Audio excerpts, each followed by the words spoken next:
Welcome to the stream, guys. My name's Mike, aka Decimal Punt, and today we're going to be doing some more game dev, following on from last night's stream. This is Unity, and the version we're using is 2022.3.26F1. So we're going to be doing this all in Visual Script, as the title of the stream says. We're going to be adding a lava hazard, adding a burn damage, and what else are we doing? We're going to be adding a movable block. So at the moment, this is our scene on the left hand side. So if I just make that one smaller, I'll show you what we've got. We've got coin pickups. We have health pickup. We have one enemy at the moment. We have jump through platforms. We've got an insta-kill death pit. We have this trap that shoots magic projectiles. We've obviously got a player character with an animated sprite. And we did this really, really awesome checkpoint. I'm so proud of it. I'm really, really proud of how that functions. So this is the checkpoint. If the player dies, they respawn at game start, which is defined here as per the game object. If the player passes through the checkpoint, that will update their respawn point to the statue. Yeah,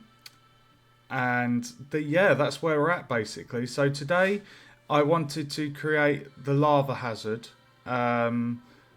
Really excited for doing this because I've got some amazing assets. They are perfect. So what we're going to do is we're going to get the lava hazard added in. We are then going to, what we're going to do, we're going to add some platforms to the lava hazard. And these platforms, I'm going to have it so that if the player stands on them, after like a timer, the platform will fall into the lava and then destroy itself. So very, very simple to do. Like after the timer, we'll just set the movement and then we'll destroy it as well. So it basically collapses and falls into the lava. And then I wanted to add a movable block to the start of the lava pit. So basically the player can push the block in to kind of create a platform to go on, because the first jump is going to be a little bit of a distance, so they wouldn't be able to reach the first platform on the lava hazard until they've pushed the block into the lava. So what I'm going to do is, first off, I think I'll do the moving hazard first. Now there is one bug fix I want to do, which is to do with this section here. So if I open this up, the code I have for when the player receives damage, they basically flash red and then return to normal. So if I just show that in action, I'll show you what the issue is at the moment. So if we just make that big. Right, so if I take damage, we flash red, right?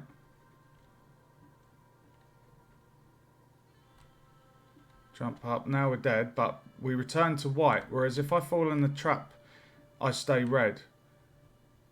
Now, the reason why that is happening is because on the trap spike, I'm not triggering the player hit animation, because essentially this player hit sprite is only really relevant for enemies or hazards that don't kill the player. So I know that the player won't die if they hit something, so we want to give feedback to the player, build on the game feel, and give that visual feedback.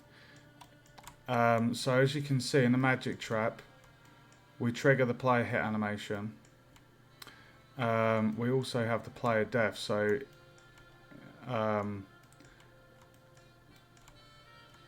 If the player's life is 0, they die. So what I need to do, a simple fix to do this in my head, is on here where we've got the player hit animation. Essentially, I'll just show you one more time. So we hit the trap.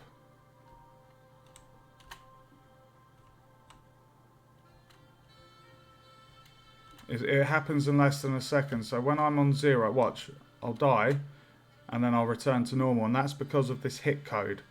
So all I need to do on the completed, I need an if branch, and we say if the player's health is less than 0, it stays to red. Actually, we don't even need to do that.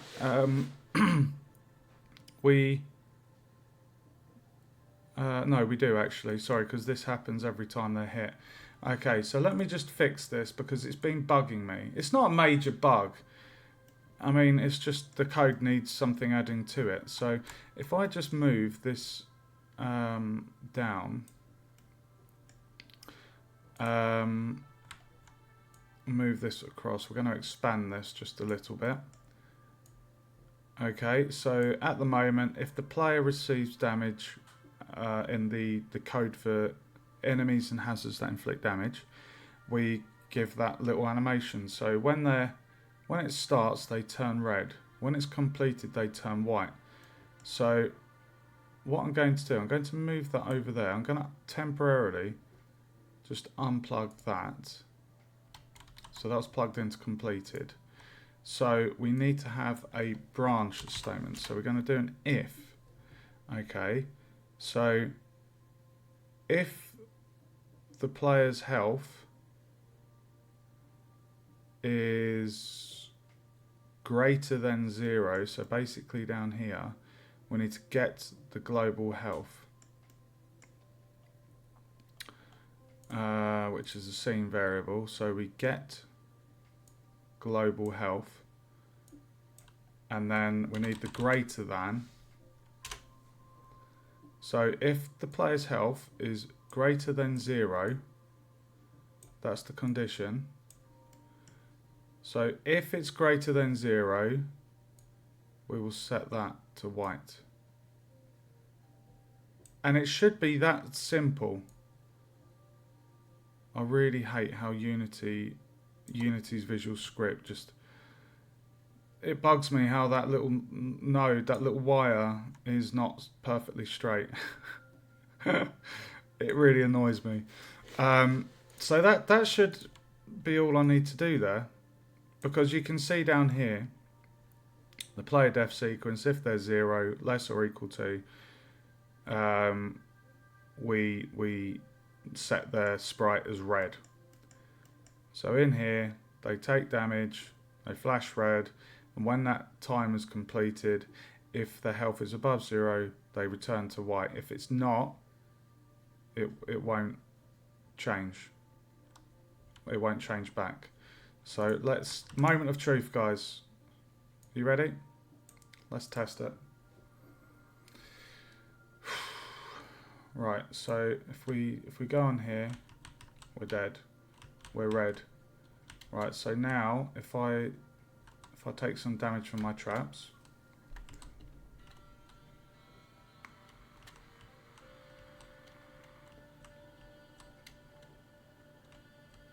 yes! We'll just try this again. The slime does 5% damage. It's not a lot.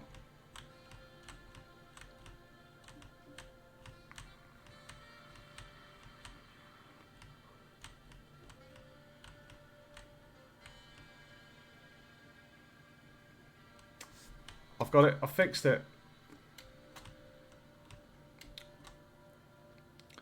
That was all that was needed, guys.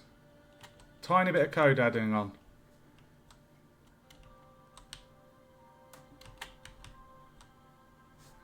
Very happy with that.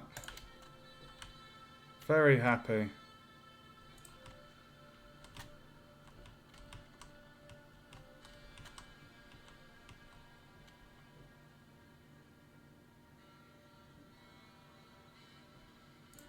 And that is that simple. Right, so bug fixes, hit animation. Hit animation red conflicting with red. Bugs fixed. So I need to add this to a document I've got. Bear with me.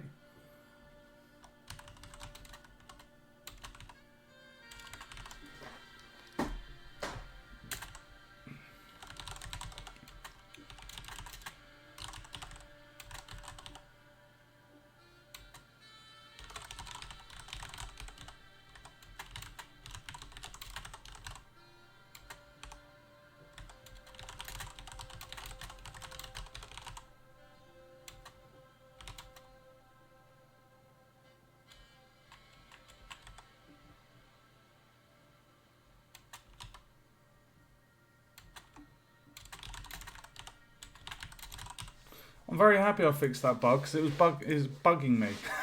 Pun intended. It was bugging me. Oh my god. Oh, I didn't intend on that. That was just brilliant. Okay, so that's one little bug fixed. Okay, I'm very happy. Let's just shift that back up.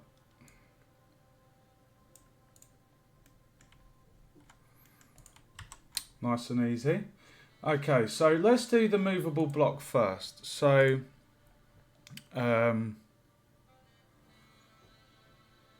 I going to call this? Should I call this interactive? I might call this interactive because I'm going to have a key pickup and a locked door. So, essentially, I should have a folder called interactive because the block is going to be interactive. And the door, which will have a key pickup, will be interactive, like you walk into it and you trigger it. So we're going to create an empty and we're going to call this interactive. Okay. So I need to go, I've got a note. So the block for the lava that's going to be pushed into the lava is in our grotto escape area.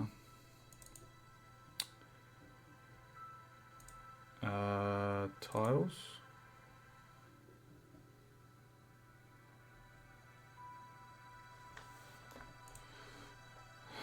Okay.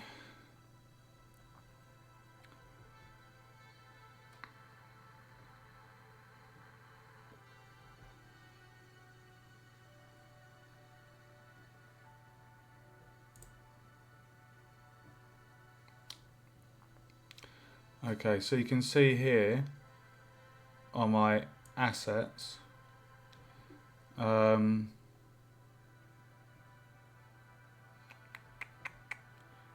you can see we've got the lava, the block. If I just drop that in,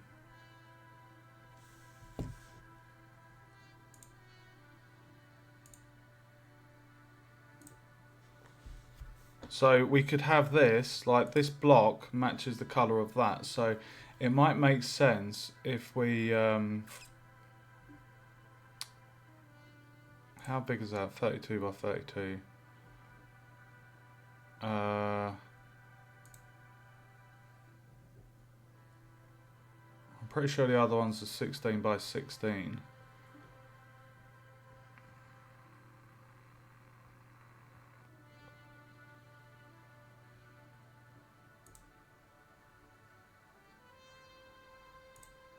The question is, which one are we going to go for? Because there's a couple of cool designs here.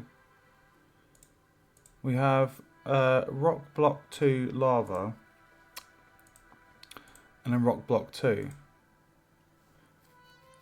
So that actually looks very similar to Sonic the Hedgehog. That style, that design of that sprite really does look like Sonic the Hedgehog. But I think that's a nice size. It's got nice geometry to it. So we could essentially create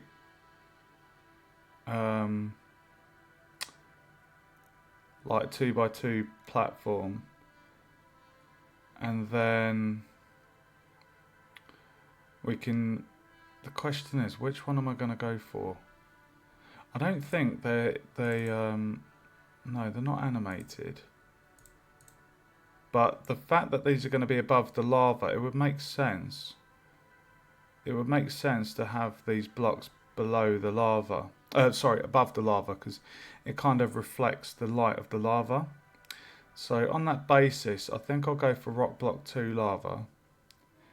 And then I won't use this block, so it's not going to be in the lava.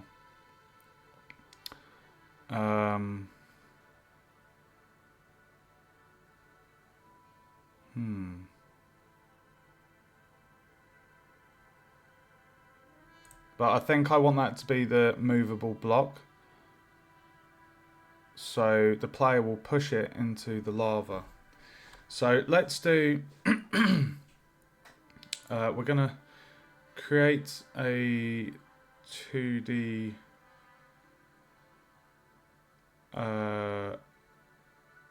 if I just create an empty and call this block, because it's going to be the only one of its kind, so we'll call it block. Actually, I'll call it lava block. Okay, and then within there, we're going to create a square, and we're going to call this the sprite. And then for the sprite, I just need to make the order in a layer 1. So for the sprite, we're going to drag the big block up there. Right, now you'll see at the moment that is in position there, but I need to move up the block on the y-axis. So if I get this and set the offset, set the position to, say, I think 1.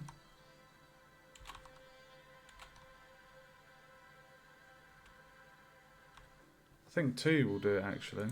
There we go. Perfect. You see that? So the sprite is there, but the parent is now perfectly pivoted. It's quite a big block. It's a really big block. That's such a big block. Oh my god. Okay, so lava block is in position with the sprite. So now what I need to do is we just need to add two things. We need to add a rigid body 2D and a trigger. So what we will do is on here we're going to add a component, and the component is going to be, if we do the trigger first, so 2D trigger or box collider.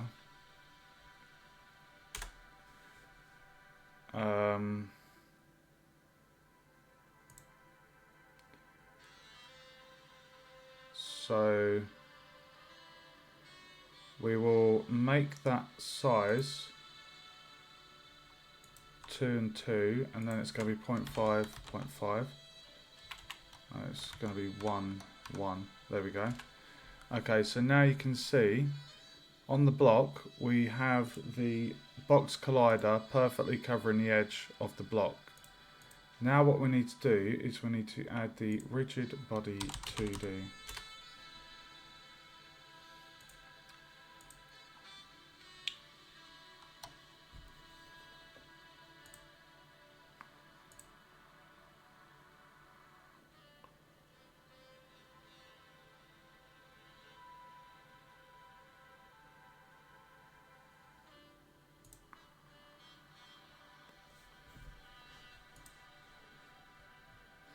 I'm just going to test something. I can currently run...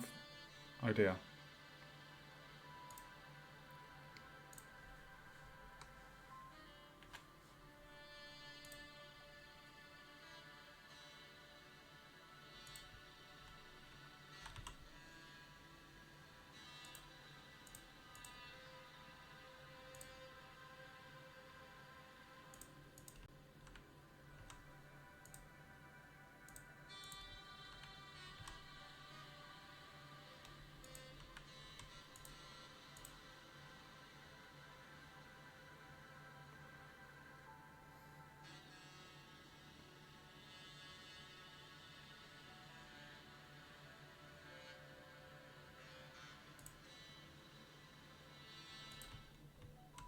Oh! Oh, it worked. That was quite simple.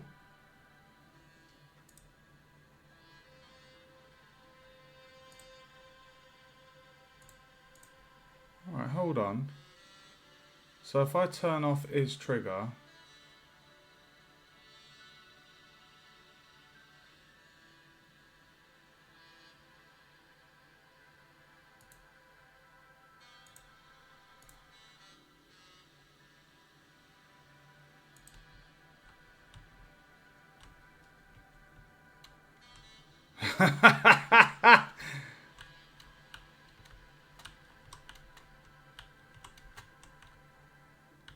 Oh, right, I see what's happening there.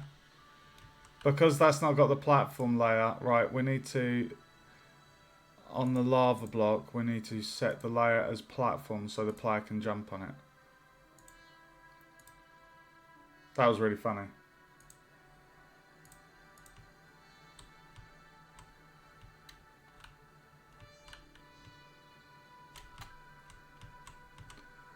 Why are you doing that?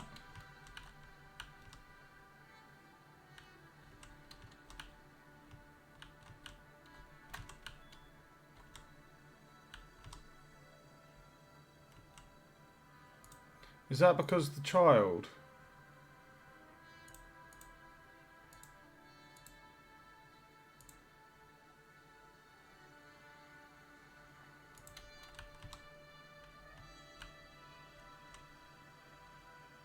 Why is she glitching out?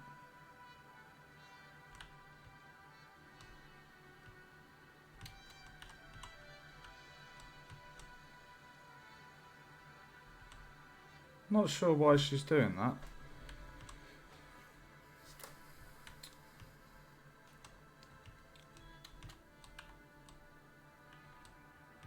Why is she glitching out?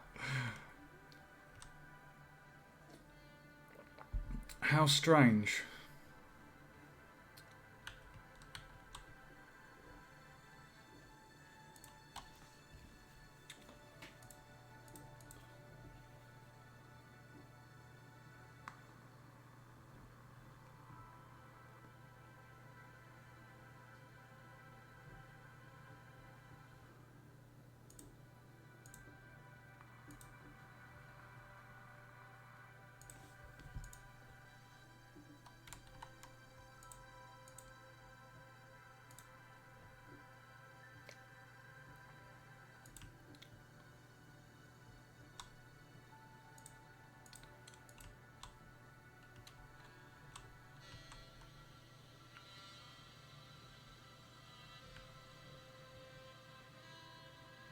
I've got to see the code here. What is going on?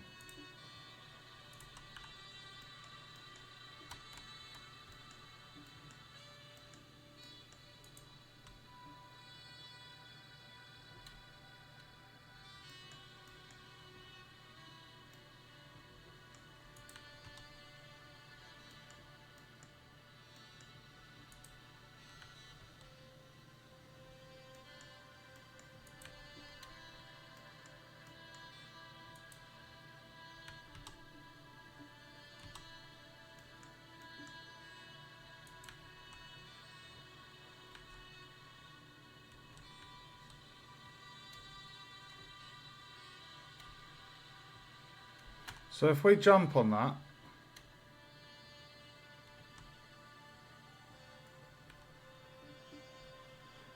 right, so somehow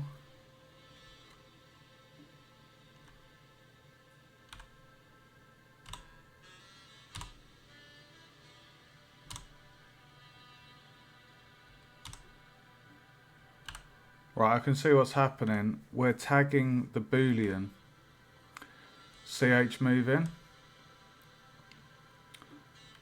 So even if I'm moving, I think that's because of the velocity of the rigid body of the player. So you can see on the code, you see when I just tap, I'm gently tapping it, just one notch. So the reason why her animation is glitching like that is because there's the smallest amount of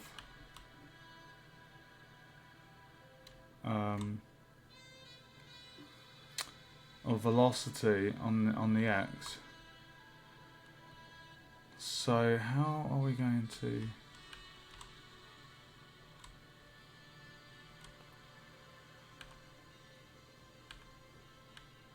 Why is that not doing it on there?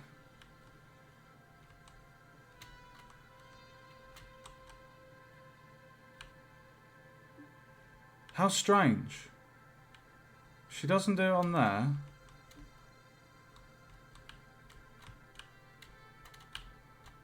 Whoa. Okay, we do not want that to go up.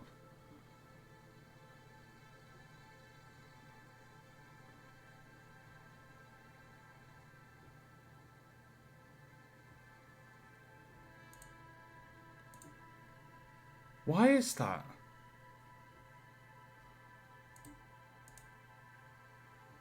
What does static do? So we're just testing this, guys.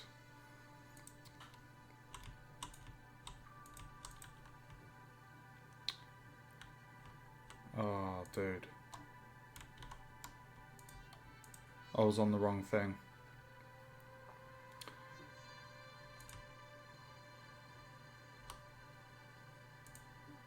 Lava block.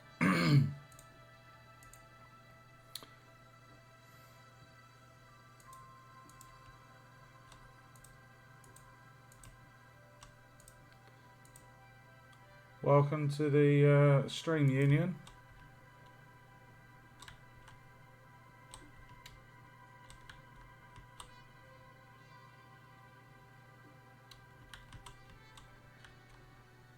I don't know why it's doing that. Why are you doing that? You're not moving.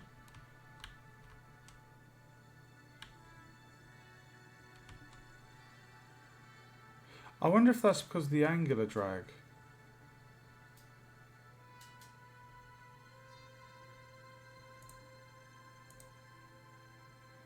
If I put that to 0, will that do anything?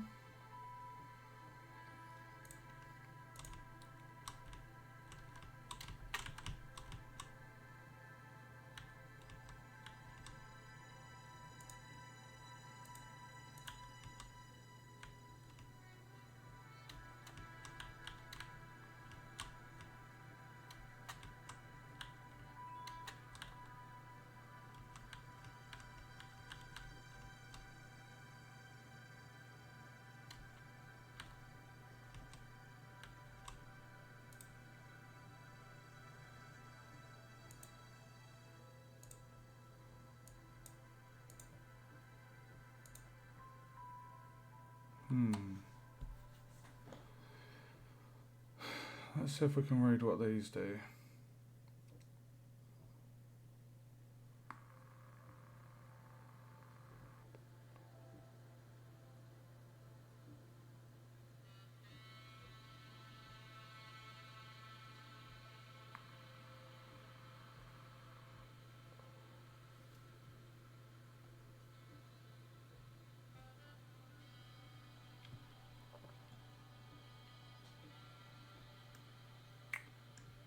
Right, so I think what we need to do is go to the platform check.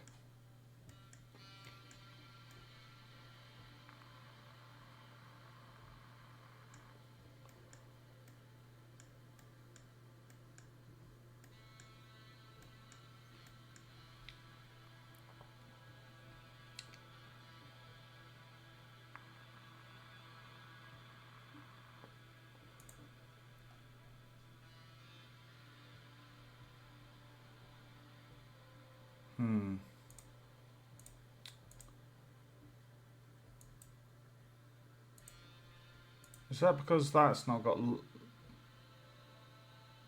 I wonder if that's because that didn't have platform on there.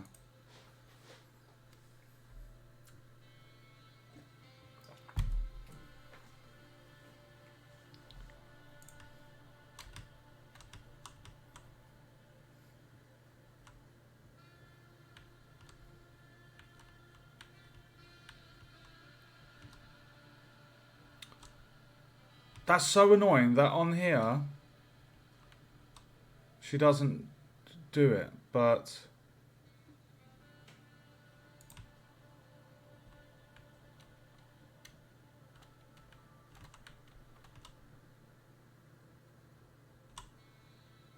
dude, you're not moving.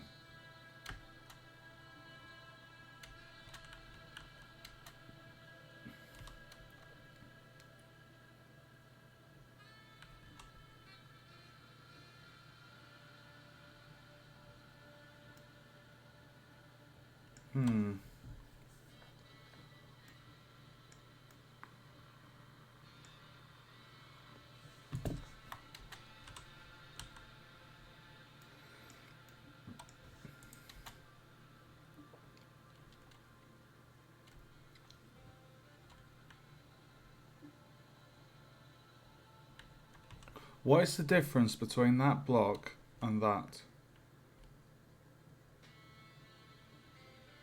Why is she...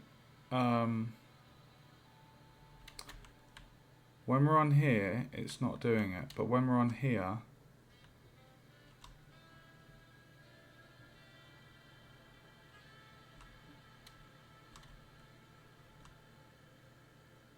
I'm wondering if...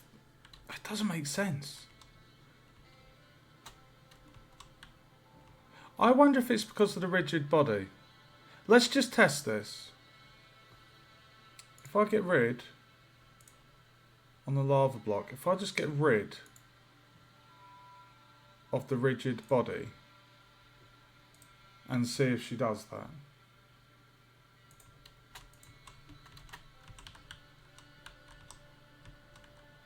Interesting.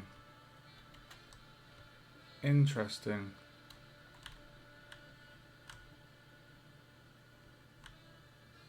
Interesting.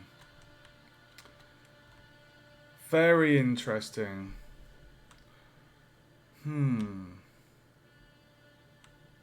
So it's the rigid body on the block.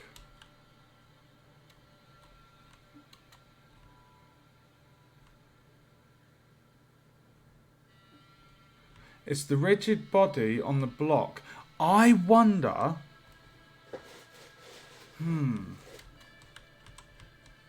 So that works perfect. So the rigid body is causing that weird... It's almost like it's kind of... I don't know, conflicting with the gravity on the player. Like the velocity. It's like they're rubbing against each other and creating this friction, which is causing the player to kind of appear as if they've got a little bit of velocity. But that is working fine.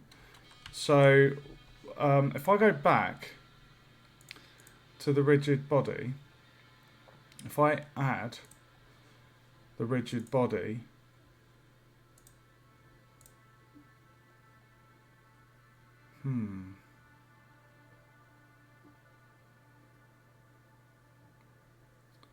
we can see that in action.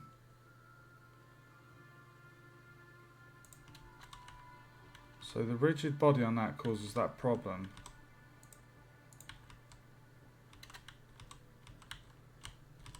So if I just... Oh!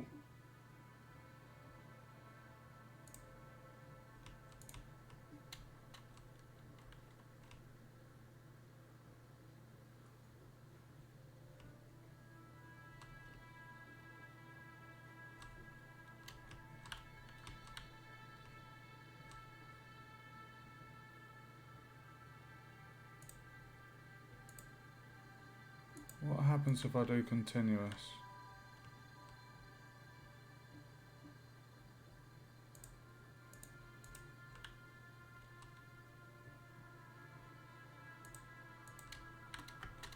Oh dear.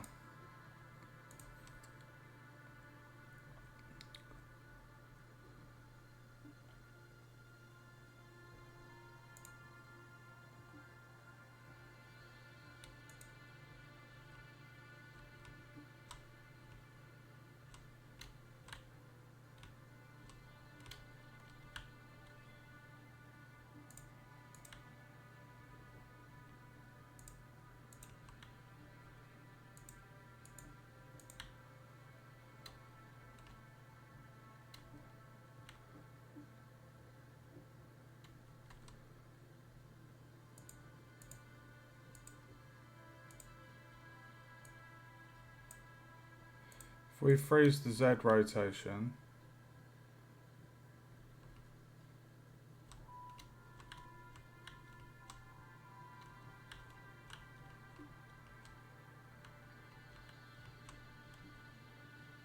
now that's interesting, isn't it? Are you seeing that, guys? That's what's happening. When I'm not moving,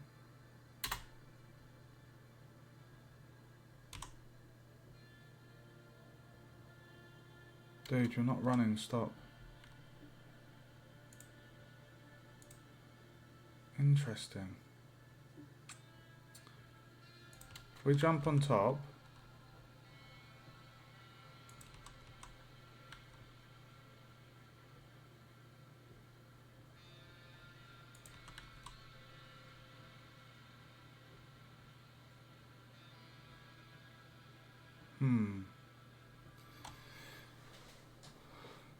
what about exclude layer?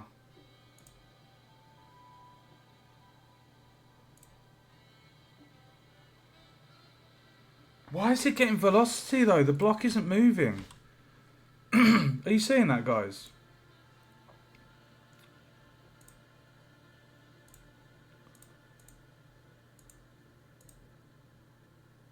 Why is the block getting...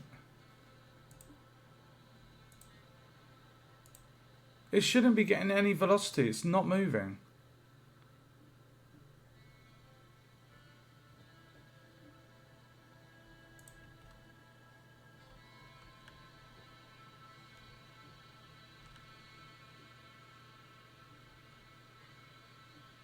What is going on?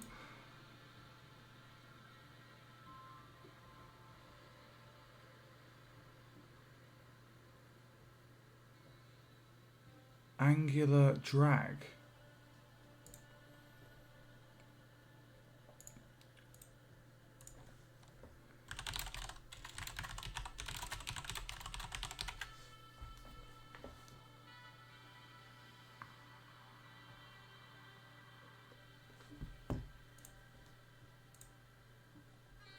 Let's set the angular drag to 0.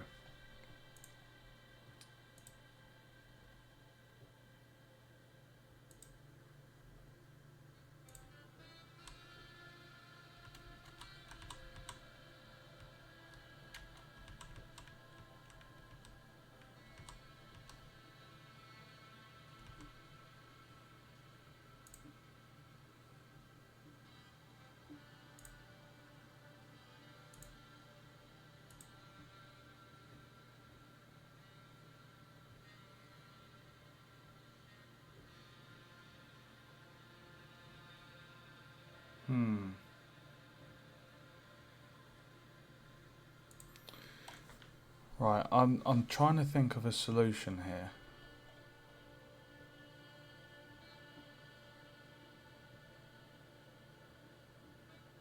I think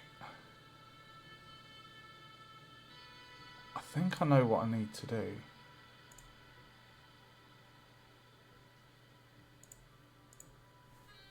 I'm not sure how this is going to work though.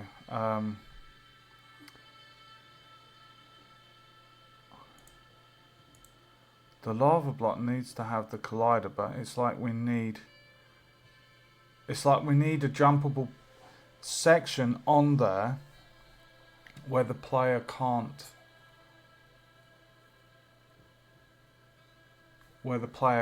touch that. So I think I have a solution. I'm pretty sure I have a solution.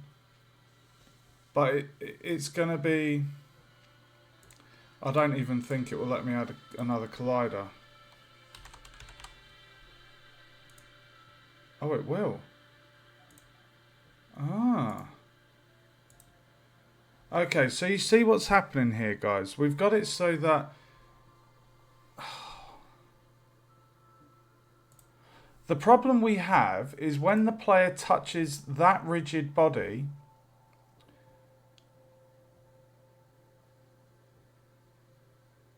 It's been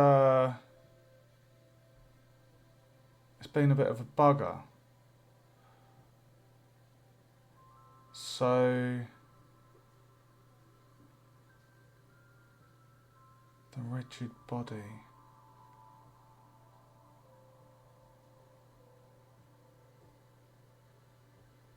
I'm just wondering. No, that doesn't make sense, does it?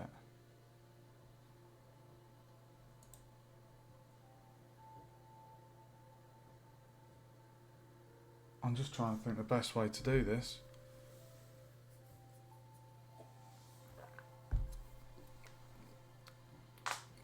Oh.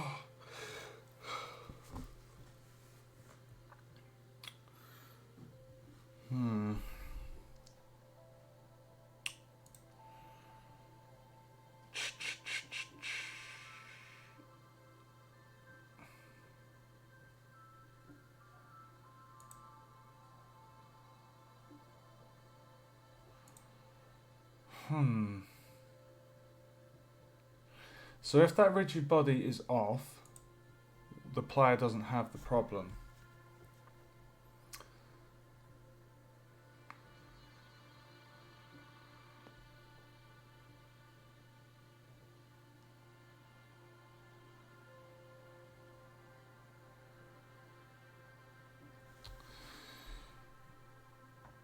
Okay, there's two ways we can do this, but I think it does need to have the rigid body for that gravity. I feel like it does need that, guys.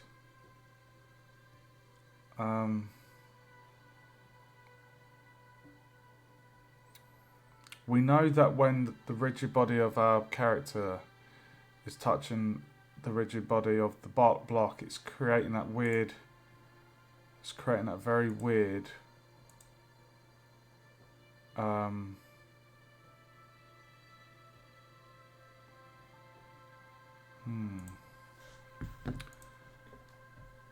I've not come across this before. So when the player jumps on that, we get that weird...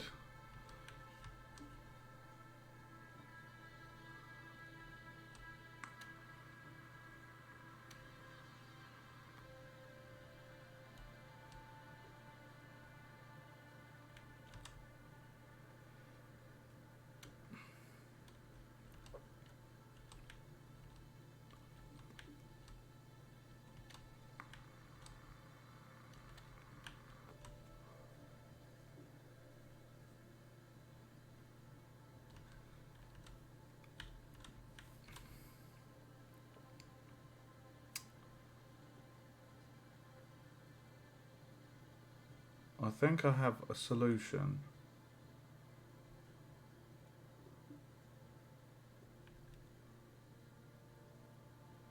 Oh, I'm not sure if I do. This is really complicated.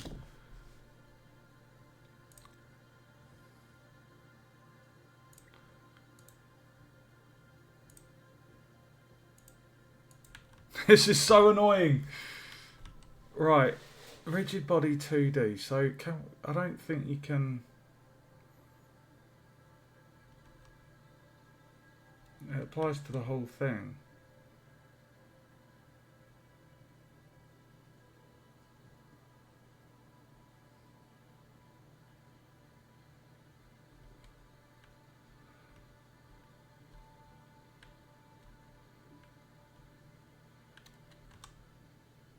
Oh, it's perfect though. It's working as I need it to. It's just...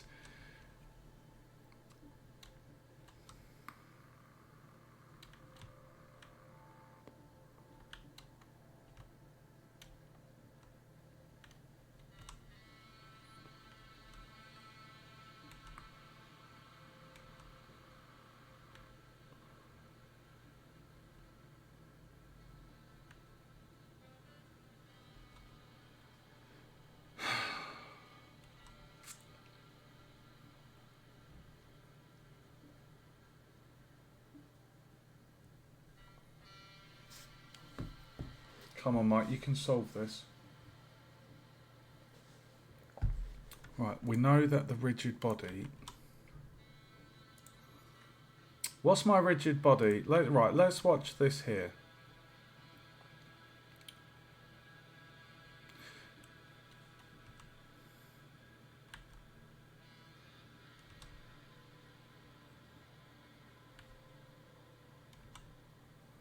So we're on the player.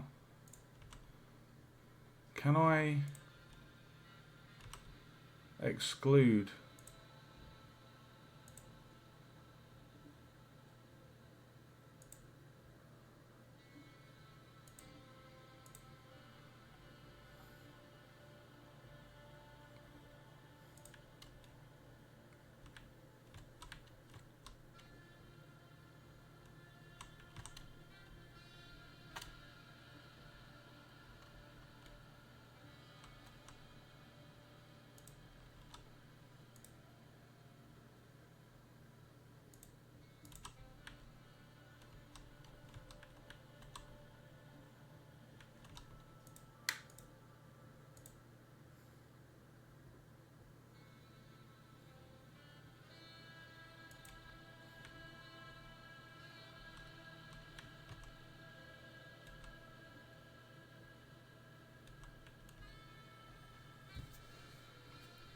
You can see, guys, we're watching on the rigid body of our player, the Y velocity.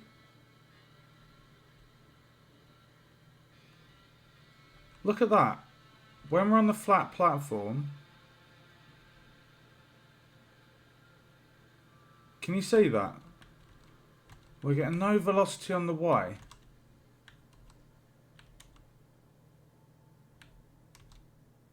You see that?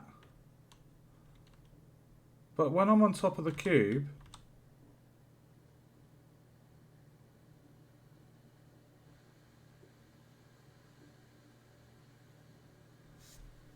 notice the Y velocity.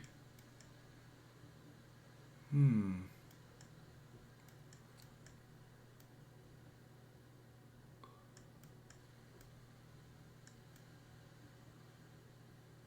not falling though.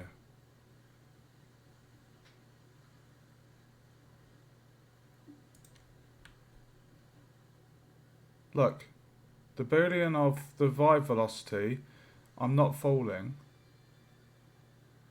But when I jump on there and I'm standing still, I'm not moving. My hands are off the keyboard. It's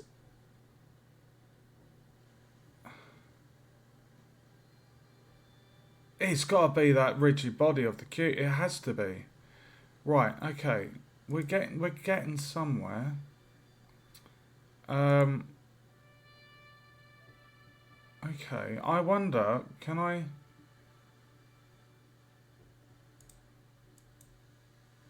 I somehow set the velocity of the rigid body to 0? Because we've got the lava block highlighted on the hierarchy. So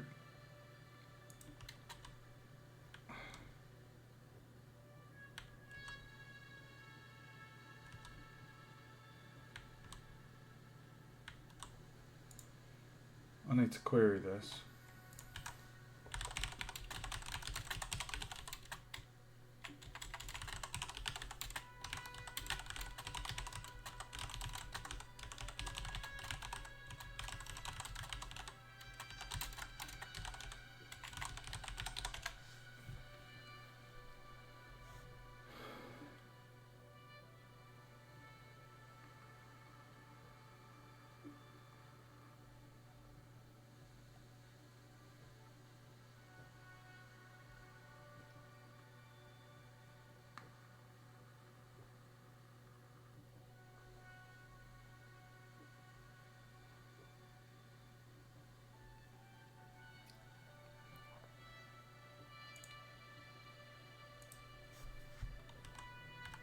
Collision detection.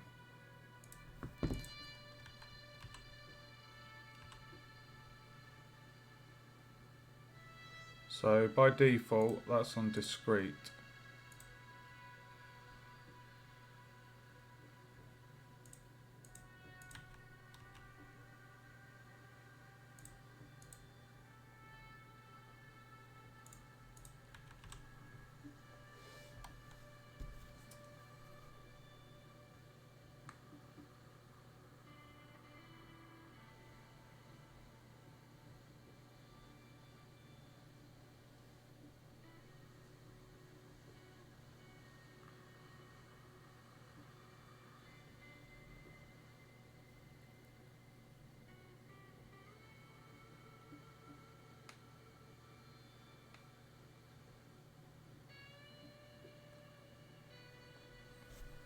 Alright.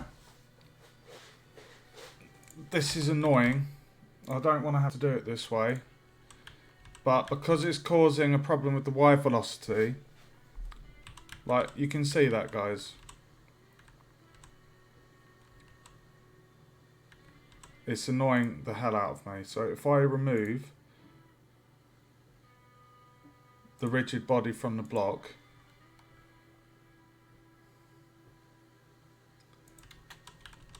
we don't get that nonsense.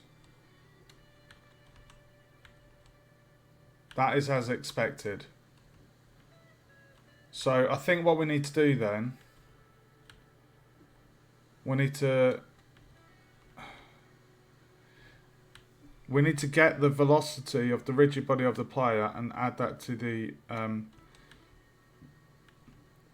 x of the cube. I guess it's not the ideal way because the rigid body handles the physics of the cube, but I'm pretty sure I can make this move without having to use the rigid body, because you can see there, look, no problems at all. That's what I want. I'm just going to query this with an engine because I'm pretty certain I can do this.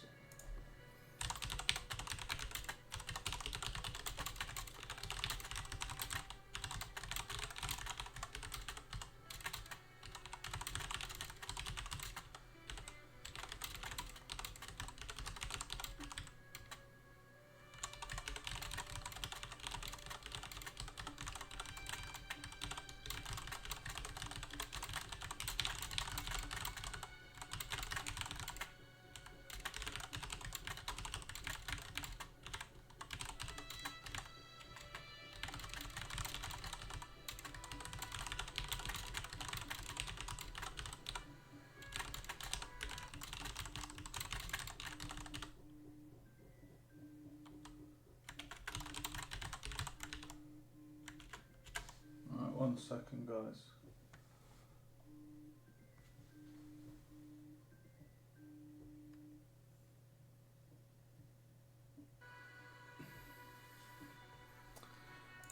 Right.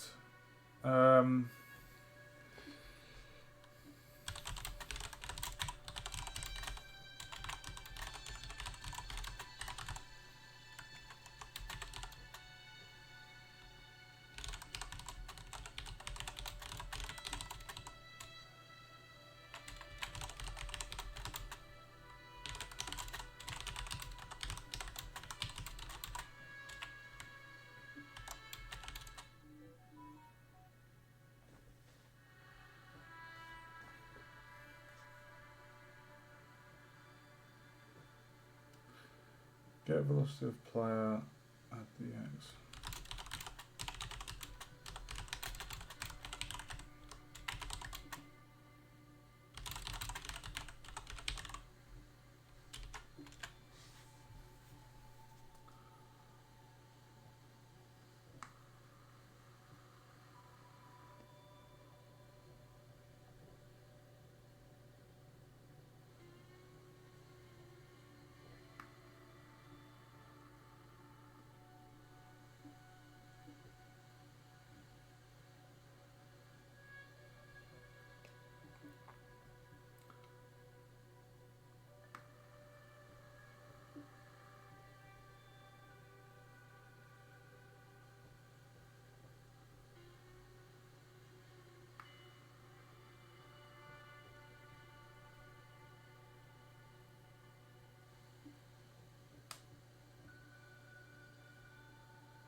I'm going to try something here.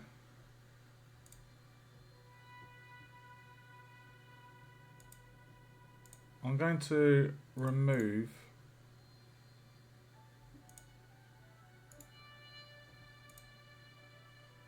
So if I walk through that, nothing will happen.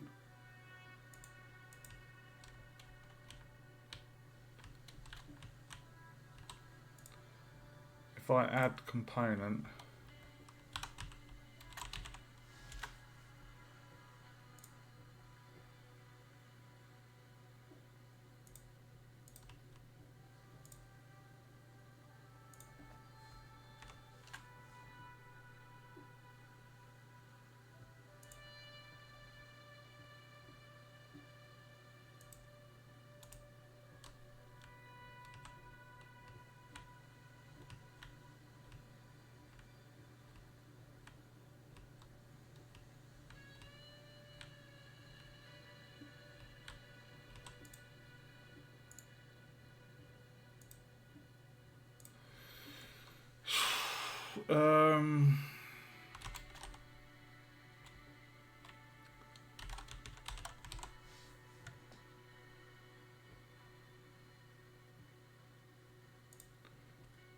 what's an edge collider?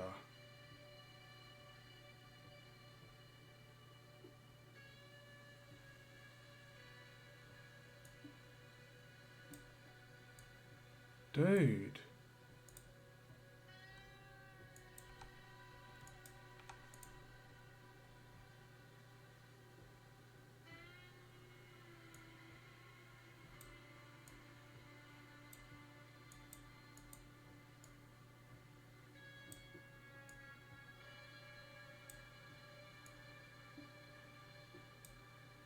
Ooh.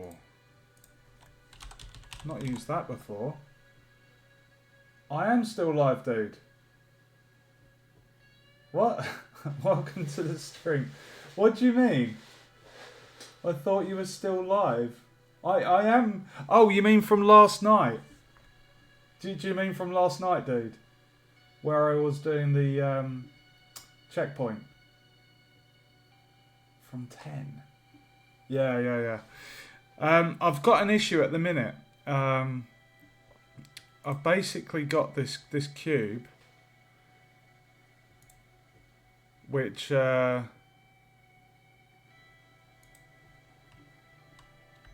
player. Oh, hold on.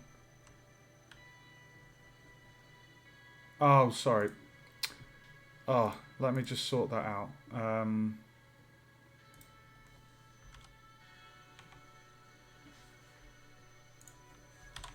One second. Right. So I have a little issue at the moment which is bugging me. Okay. I want the player to move this cube. Right. I add the box collider to the cube. We jump on it. It's a platform. It's got the layer platform. The player jumps on it. It's perfect. No problems. Notice the movement when I'm down here. No glitch with the animation. Yeah? And we can jump on it. However, get this. Get this. The moment I add a rigid body to that cube, set the gravity scale. If I'm going to need to set the gravity to 0, it's going to fall through. Oh no, it didn't. We jump on it. You see that glitchiness with the animation.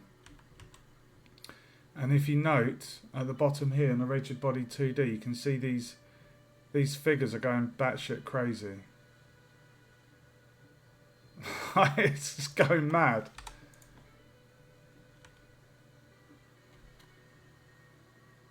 You can see the cube isn't moving. My player, I jump and I let go. There is... It's like the two rigid bodies are just really affecting it. Velocity and angle velocity. It's just causing a problem with my player animation. If I remove that component, it works.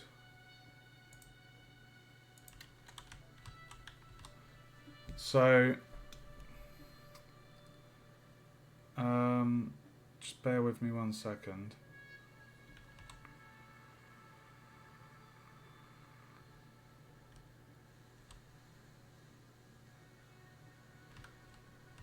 Right, so this is what I want. I don't want any glitches with the animation.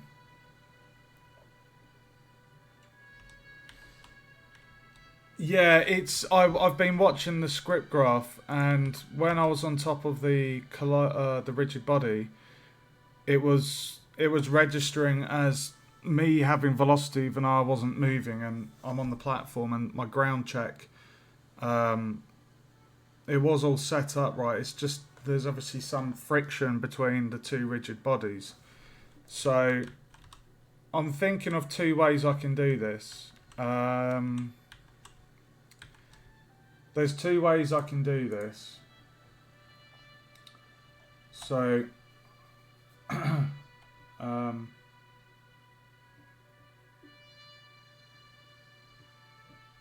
with me.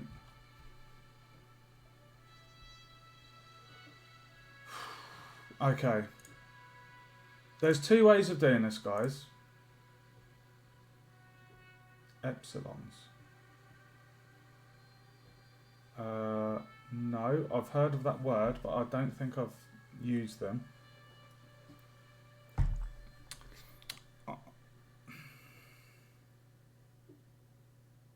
Ah, right, okay. Learn something new every day.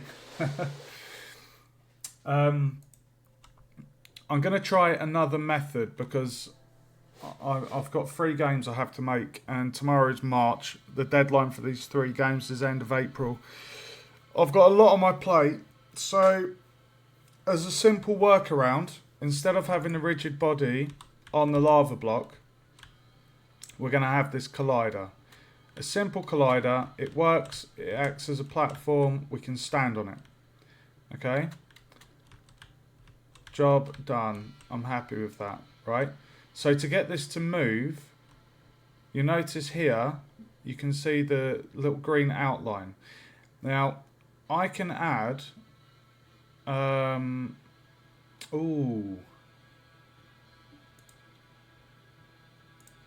let's, it's like we need a trigger. Okay, so I'm going to add, right, so we have the box collider, that makes it solid, okay? So what I'm going to do, I'm going to add another collider.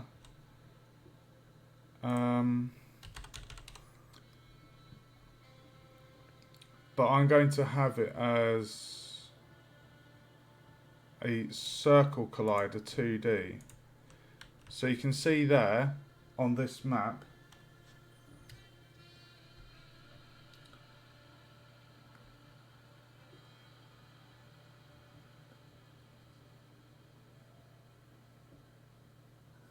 God, that sounds complicated, dude.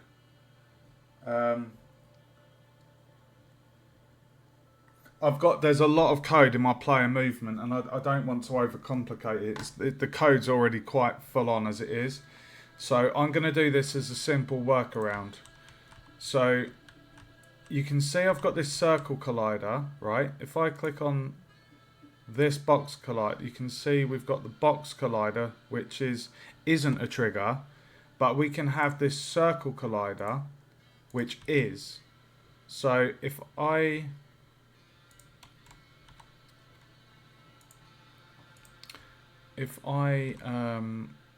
say that one is a trigger, oops, I can now move over it. You see that? So you see my player is touching that collider. So what we want to do is essentially we want to set that to 0.5, 0.5. No, it was, what was the other one at? Offset was 1, 1. So 1 and 1.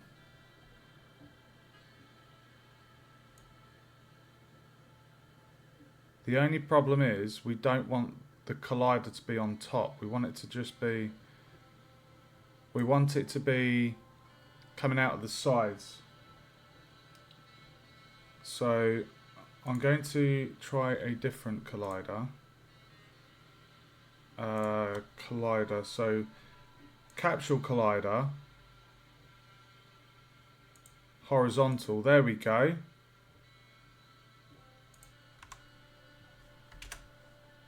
Capsule collider. Perfect. Right. Okay, so if we do the offset to 1, 1. Right, so now what we want to do is we want that to just kind of be, because our player collider is a little square. It's there. Okay. So we want this to make sure it touches that. So going by the player cube, it's kind of roughly in line with this little notch, this second rectangular notch on that sprite. So if I go back to that one, we can see that's correct. So what we need to do, we need to lower the offset on the Y to 0.5. So basically, if the player is touching that, it will move the block. And you can see we got the left and the right side. So if they're on the left, we'll be able to move it. If on the right, we'll be able to move it. Okay, so this is the trigger. So if I say trigger, sorry, if I just play that, I won't be able to move onto the block because it's not a trigger at the moment. So if I show you, oh, well, that's interesting.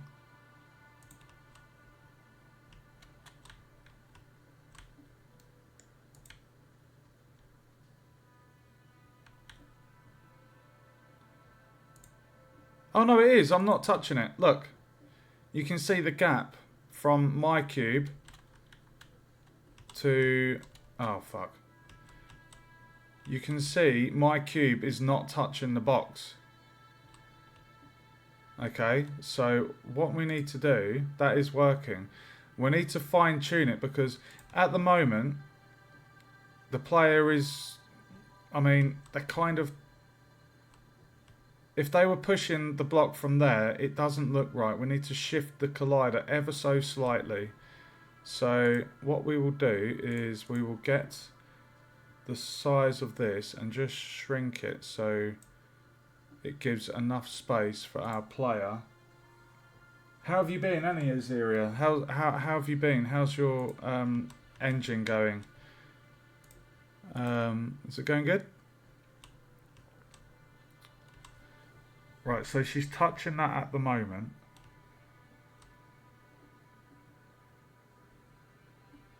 I'm pretty happy with that as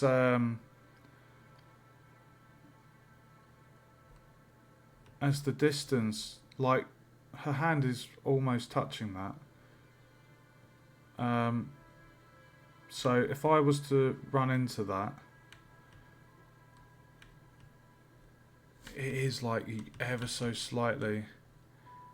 This is really fine tuning this capsule collider, guys. We'll do increments.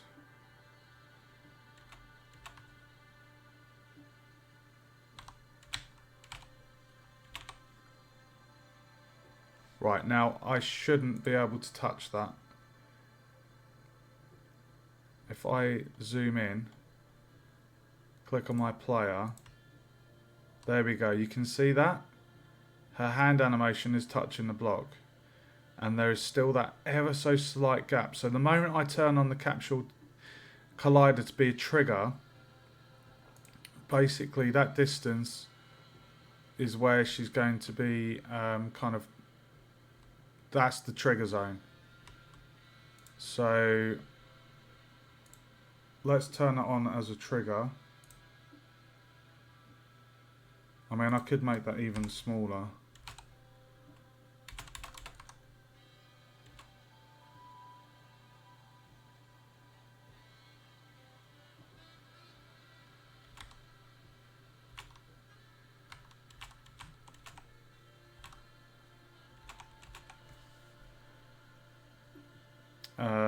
I could make that a little bit bigger, to be fair.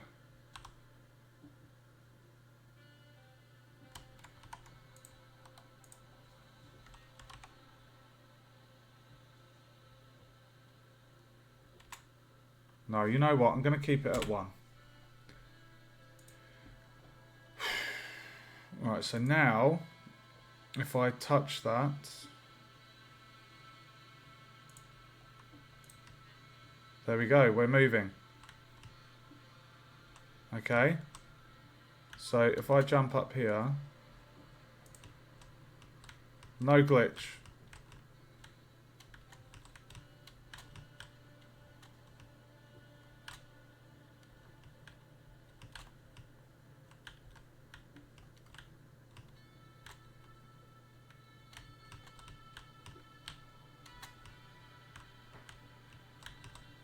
Okay, so the next bit is the fun bit. So what we need to do is, how are we going to do this? We need to get the player.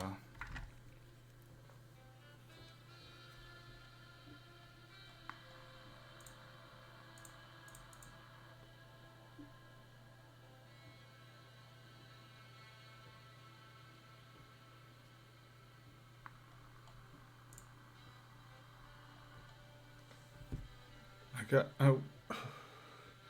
Okay.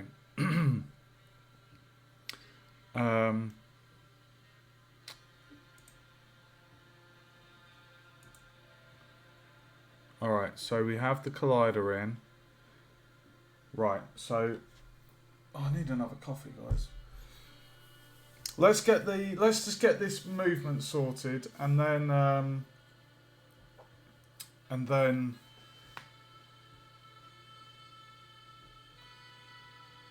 yeah. I know what I'm trying to do in my head, because I'm not using a rigid body on a cube. I'm gonna have to kind of give it a almost a physical, like a manual gravity instead of the rigid body gravity, because I'm doing this manually. So what we want to do, we want to add a script machine, and we're going to want to call this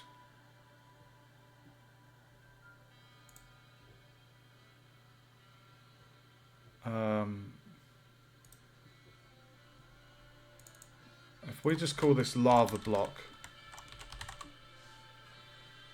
or should I call it movable block? No, we'll just call it lava block. Okay, so what we're going to do,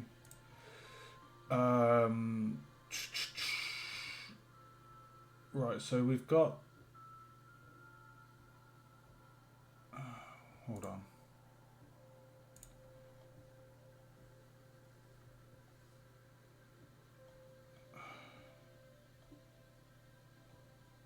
Right, so we've got the trigger on. Right, so we're going to need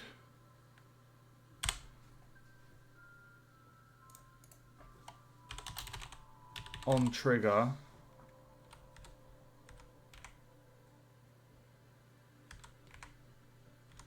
enter 2D this. So when we collide with the 2D trigger, the one that we've turned on as the trigger,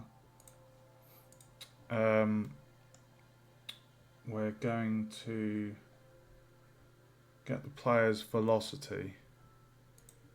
So if if we add an object for here and call it player character, set that as the game object. So we're going to get rigid body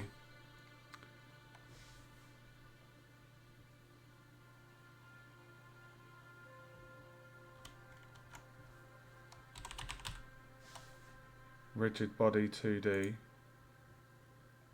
Want to get the velocity of the rigid body 2D of the player character, and we're going to get X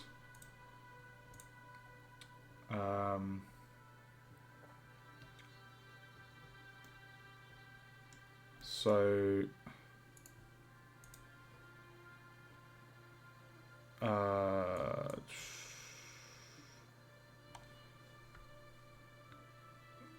get tag.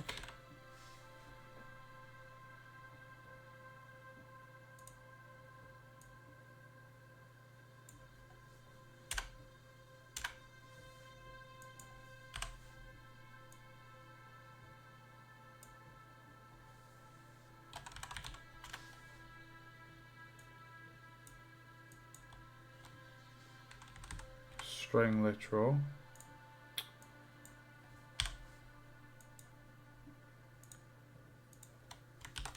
So if the tag of the player, if the tag of the thing that was collided with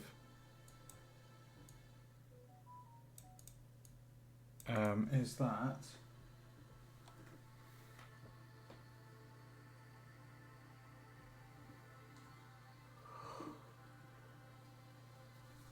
okay, so if the player enters the trigger, so we do a branch, no, if, sorry.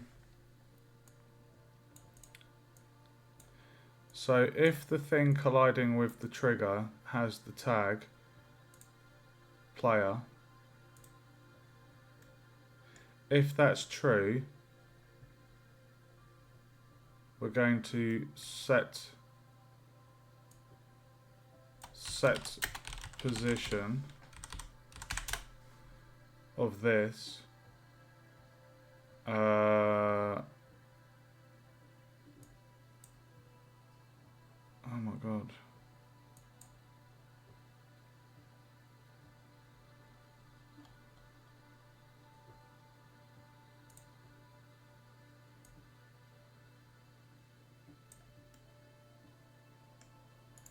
So we're going to get position of, we're going to get the position of the cube, but we want to get the Y. We only want the Y. Okay, so we're basically saying get the position of the cube, just get the Y, and then for the X we're going to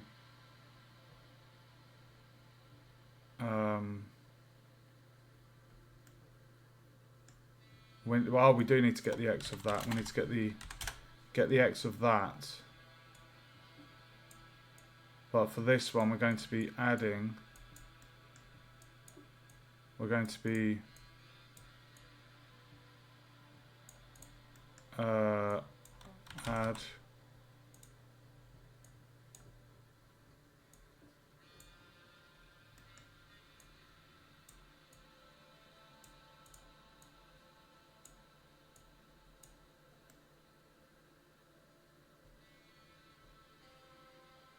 I think that's right.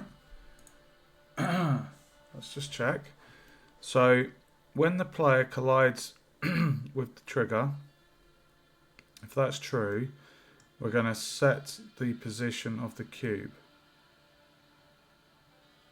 So will basically get the velocity of the player, of the rigid body of the player, we get the x, and then we add that to the x of the cube.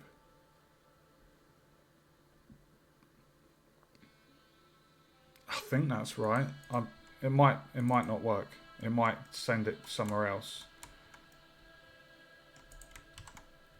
We can only find out by testing. Moment of truth.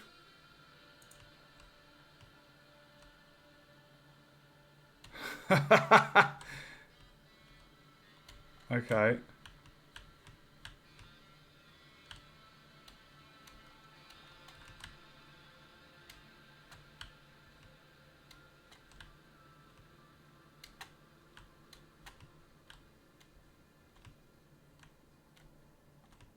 Oh, I see. I know what's happening.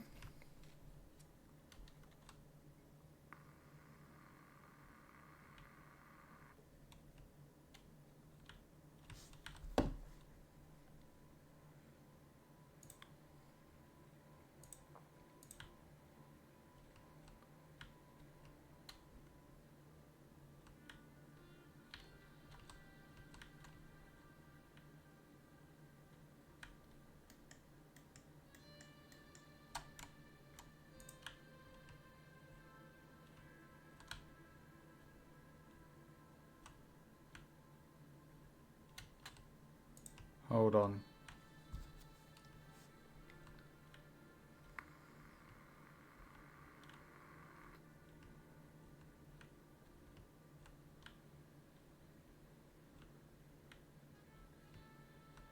Okay, I'm just looking here.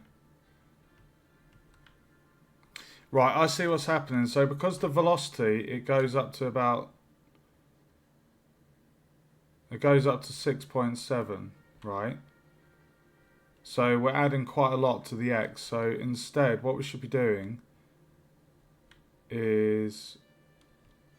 What is that one doing?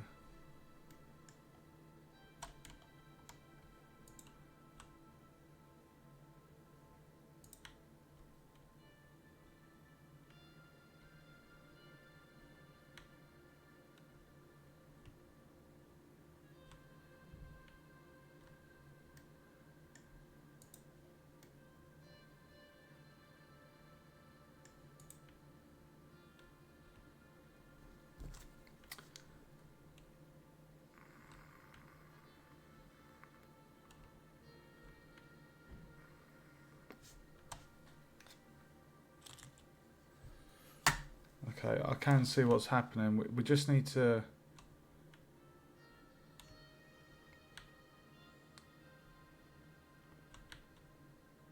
Right, if acceleration...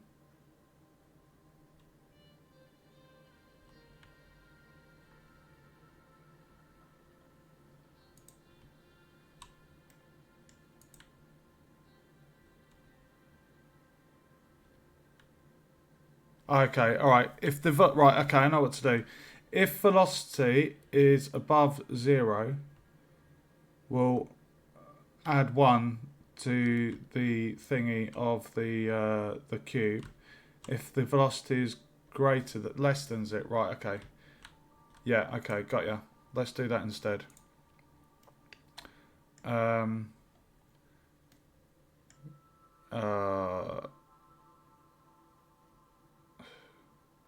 Oh my god. Right, hold on.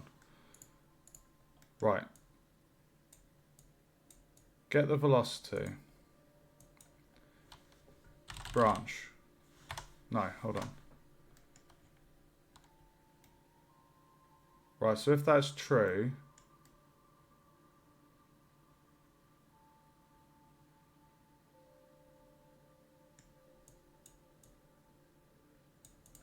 Get the velocity. Right.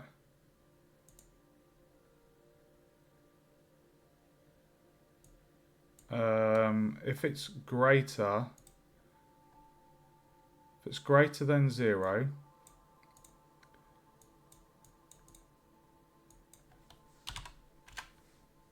if that's true,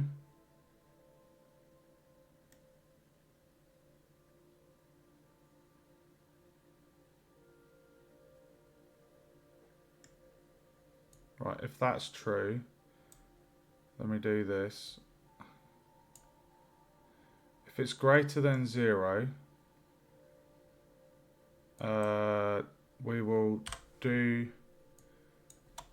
a scalar add.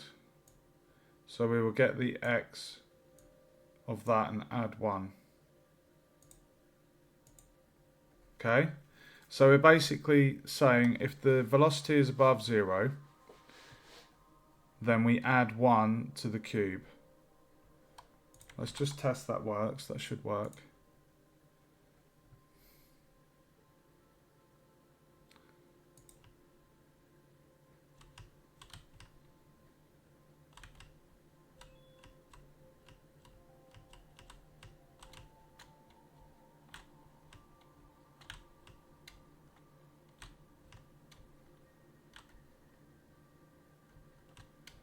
But it's kind of not smooth, is it? So it's kind of like you want to times it by 1. Let's see if timesing does that a bit smoother.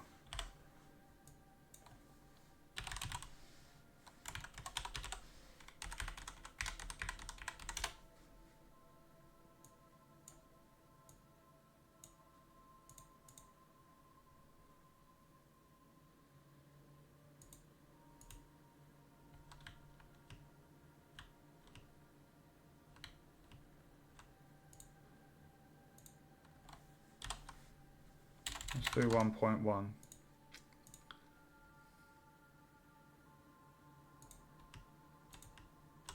Whoa.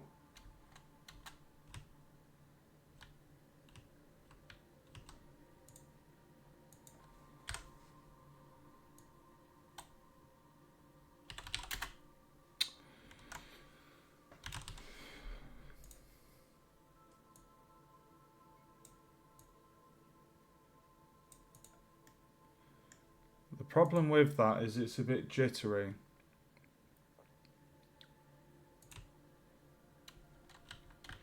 So you kind of want that to lerp.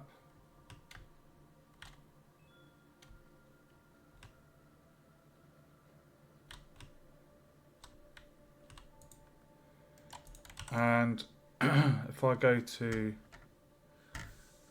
I just need to take a quick bio break, guys. I'll be right back.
Just making a coffee, guys. 1 minute.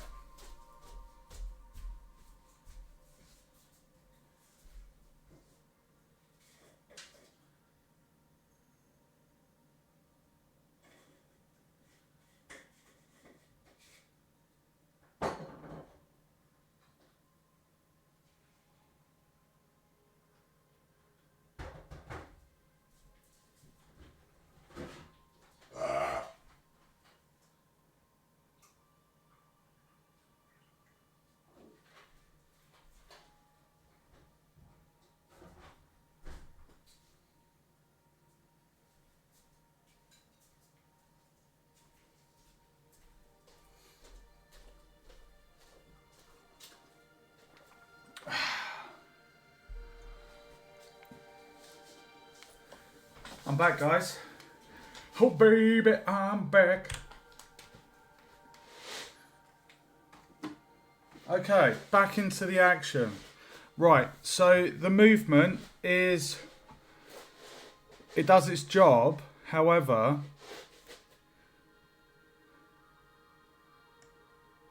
I'm just wondering if 1 is too much, if that's too strong a value.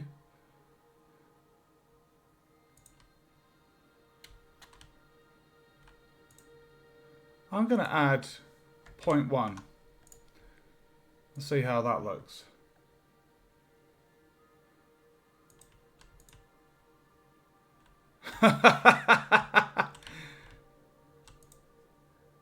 Okay, let's do 0.5.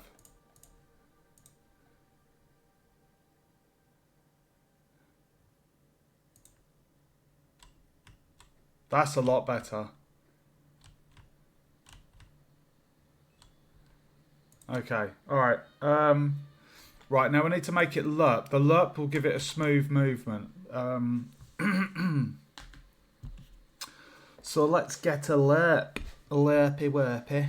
So on my... I'm not sure if it's the enemy. No, I think it's the player.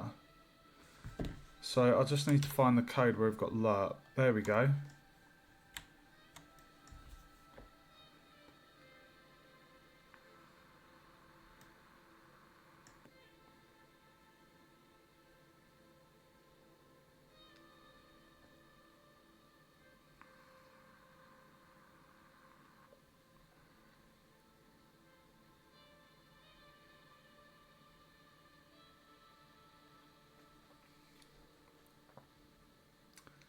So we've got the transform there.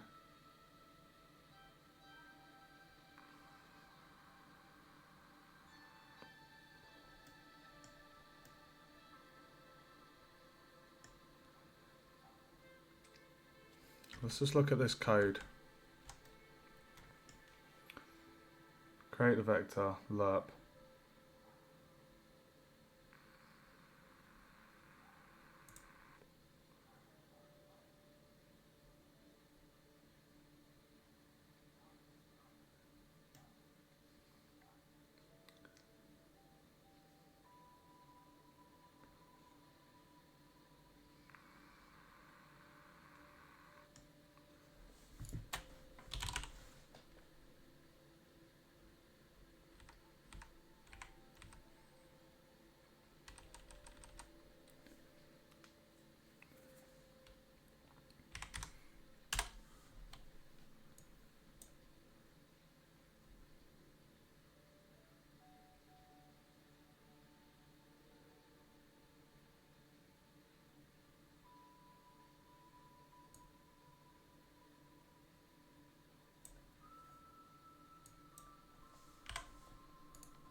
Right, I think I know what I'm doing. Get the position, create the vector, so that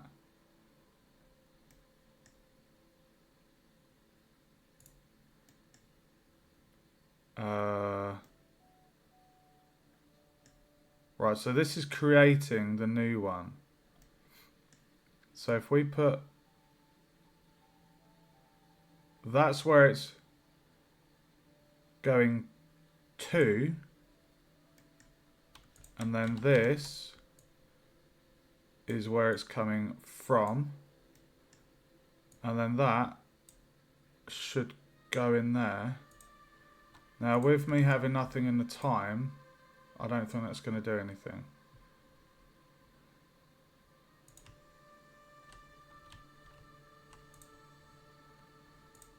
If I put 1 in there,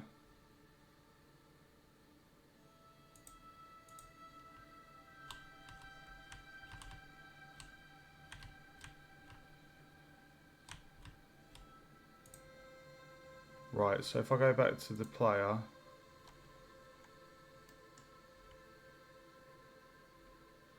get the delta time,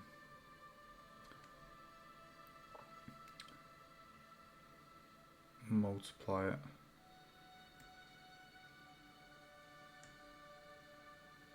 Okay.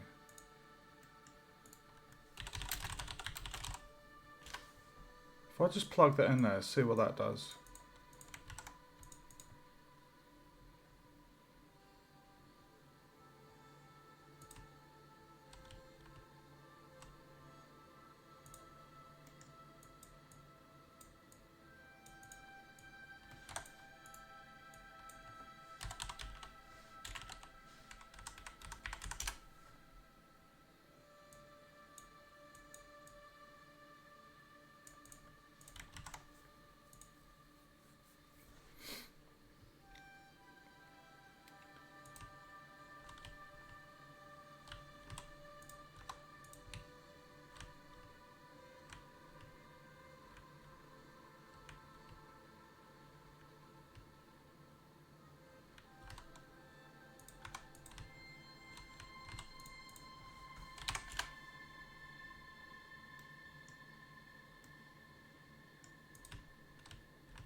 What is the acceleration on there?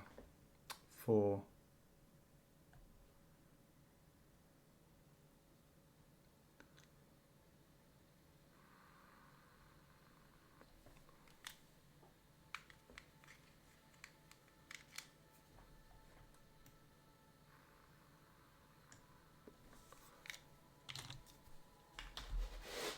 Oh, bear with me, guys. Put my vapes on charge.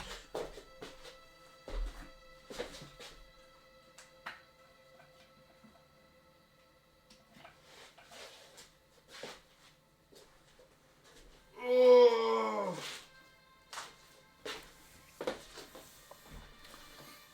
Okay.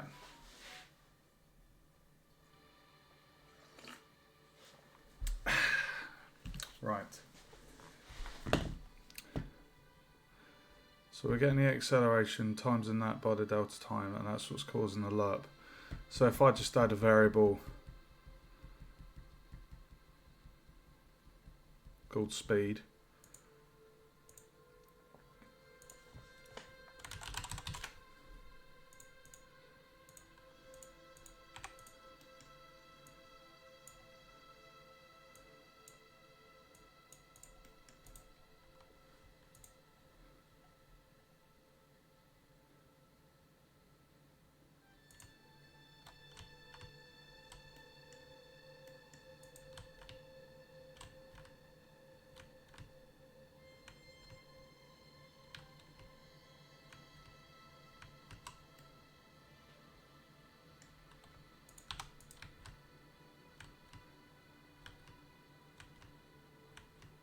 oh, it is moving.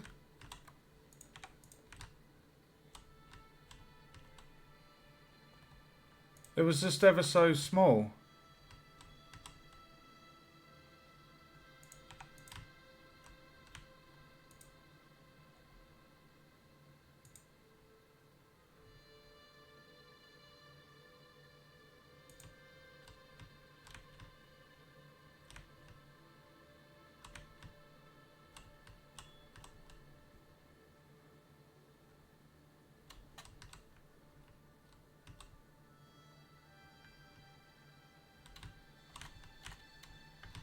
fuck.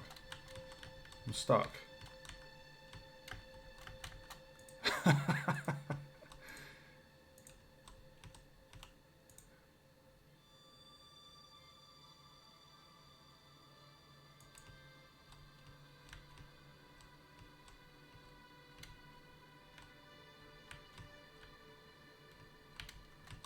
Okay. Right, that does do the job. It's not perfect, but it does the job. So if I get all this code,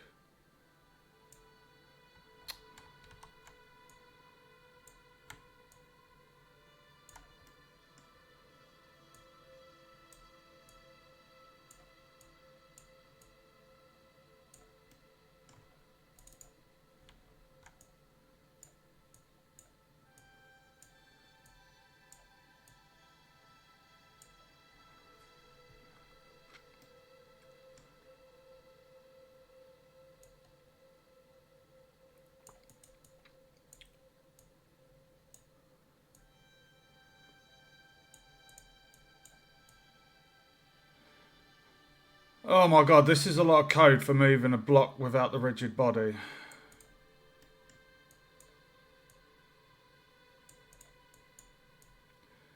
Right, if it's greater,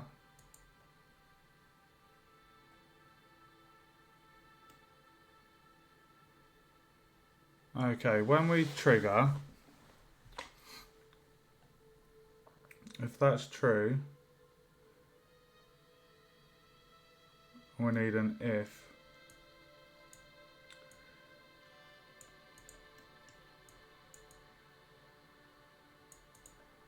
Right, so if the velocity of the player is positive, then we set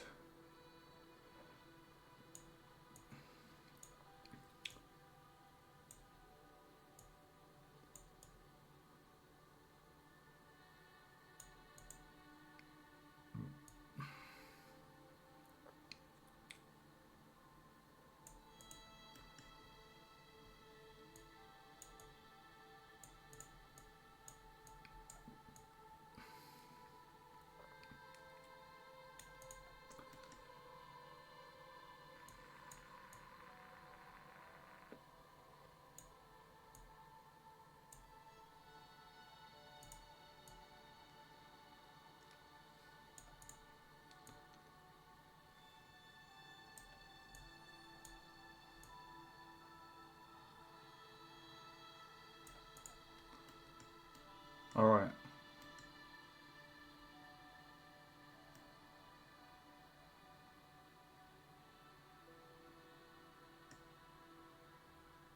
Okay.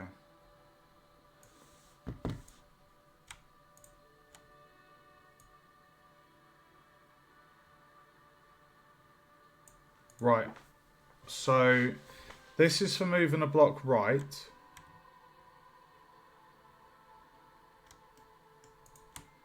We'll just test that again, guys.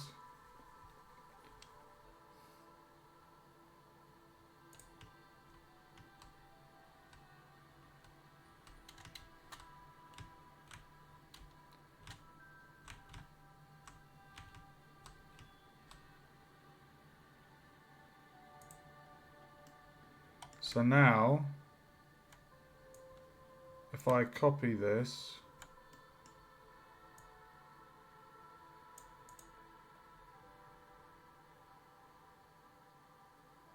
now we need to have another if for the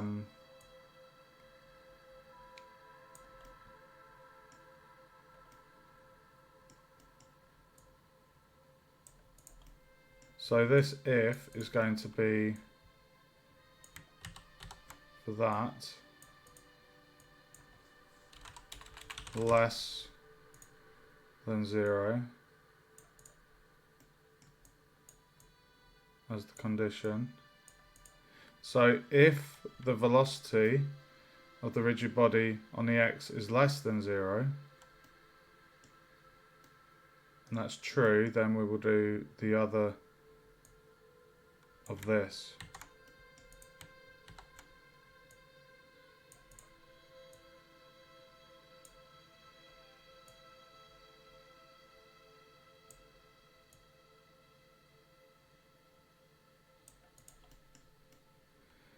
So if the velocity is left, get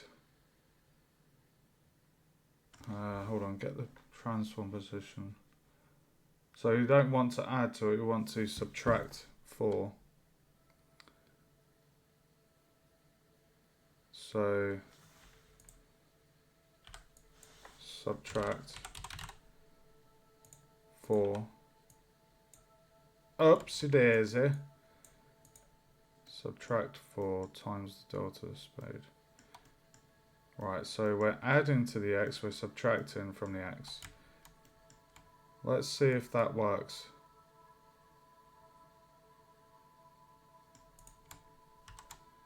Test time.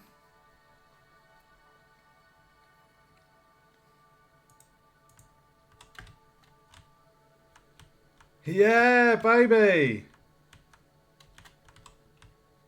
Okay, so now what we're going to have to do is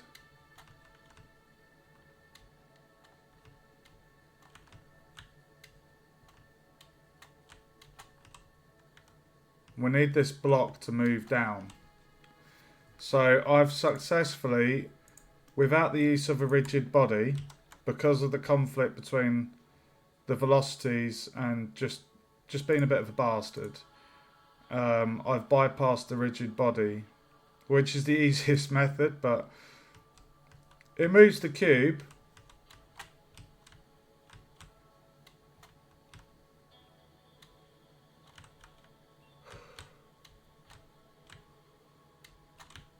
So I'm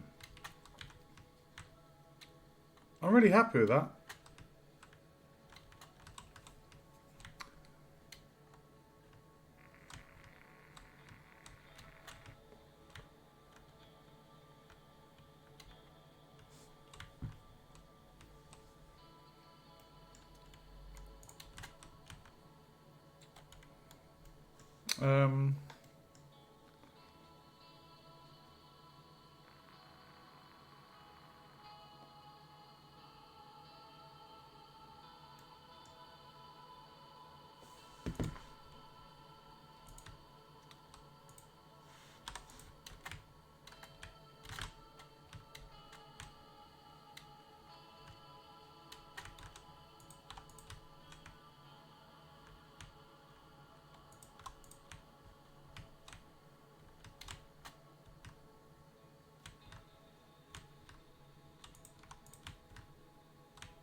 I'm going to do 2.5.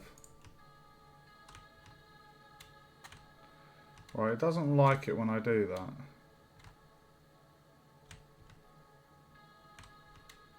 It will do a bit and then it will stop.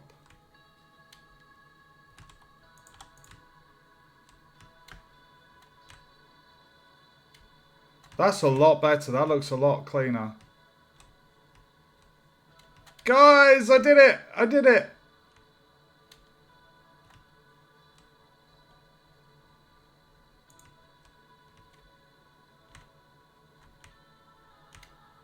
I love it! It works!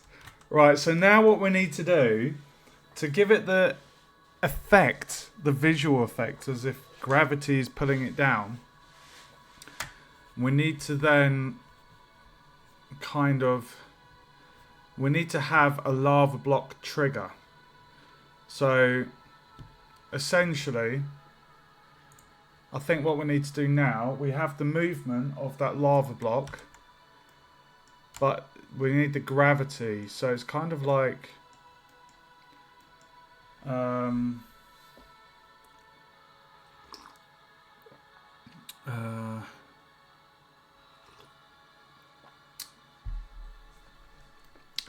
That is a lot of code for that tiny task.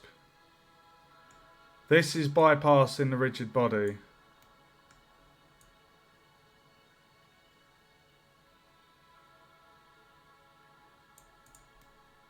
That's the code. I can't believe it. I did that myself. I'm so proud. Okay, so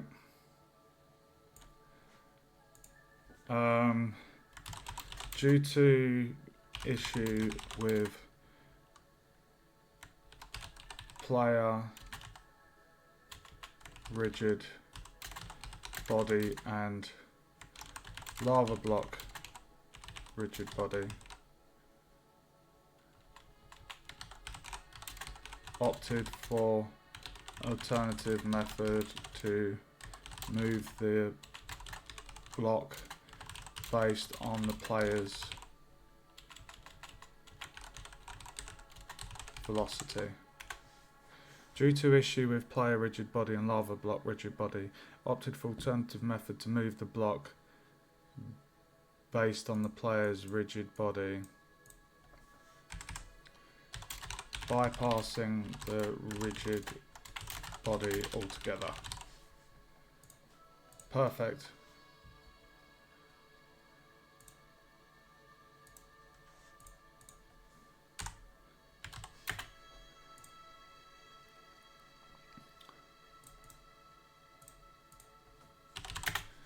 Due to an issue with the player rigid body and lava block rigid body,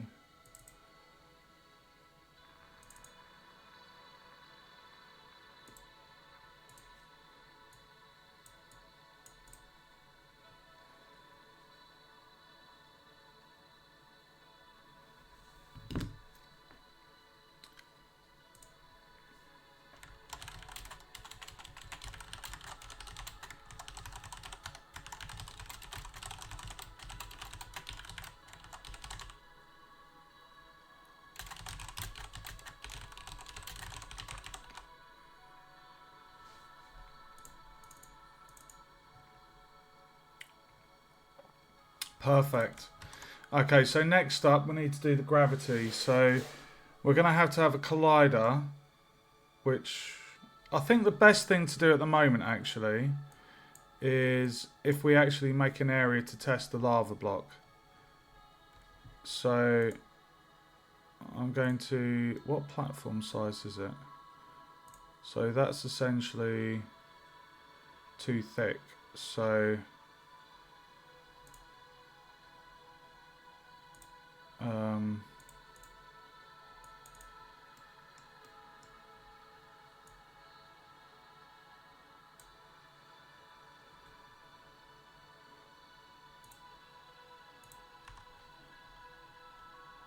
oh, wrong one.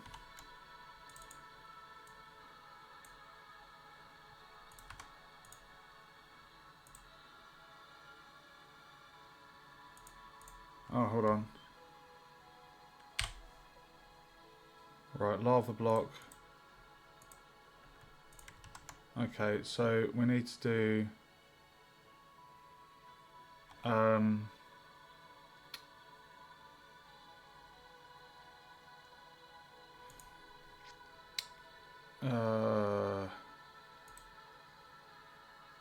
traps.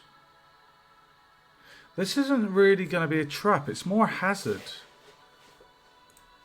The lava is a hazard, so it wouldn't really fall under a magic trap or spike trap. It's more a hazard. So let's create a new folder, call it hazard. And then we'll create an empty and call it lava. Okay. Right, so what we need to do is we need to create an empty and call it lava, and then within the lava let's just reset that to 0, 0, 0, save the game. So that lava block is, where is it? It's there. And if I just zoom in, Yeah, it's snapped to the grid. See that? Right there. Okay. So we're going to get the lava block, and we're going to drag the animated tile to the lava block, and we're going to set the order in the layer to 1, and the position of that needs to be 0, 0. Okay, so if I move that up 1, let's go up one more, so 2. So now that lava block is perfectly linked to the pivot point of the parent.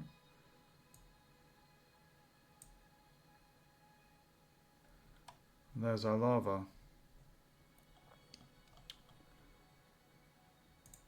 Okay, so I'm going to delete that one, and I'm just going to move this back there. And then if we play, that should move.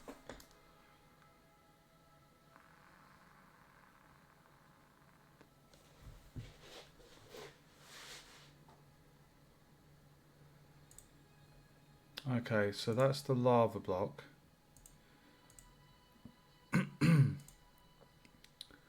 So what we can now do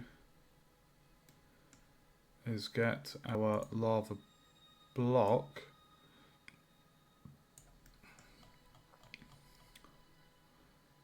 and the sprite. Right, so basically the sprite of the lava tile needs to be layer 2. There we go. You see that? You see what we've done there, guys? So by having the lava override the block, it makes the lava block kind of sink into the lava, creating a platform. Yeah? So what we need to do, we need to create a lava block trigger. So basically, when this lava block hits the trigger, we will then make it go down. And that's all we need to do. We just need to we need to lerp and have it just go down. It's that simple. So I've already got so basically the lava block here, I'm calling it that's a bit confusing, isn't it? We have lava block and then lava, but it is kind of a block in a sense. Essentially,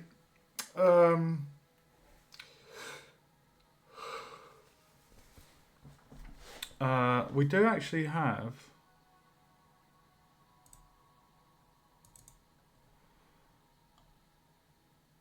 oh yeah, I was going to do this for the tile platform. I'm really excited for this bit, guys. Really excited.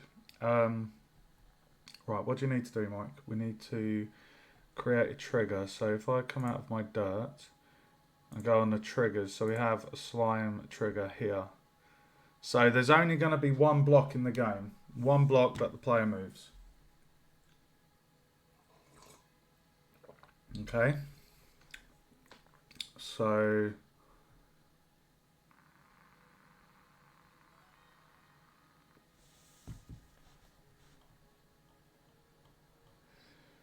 what we need to do, if I just go on my trigger,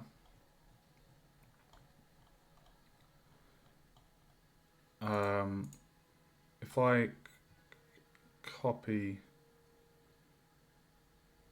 that trigger and call that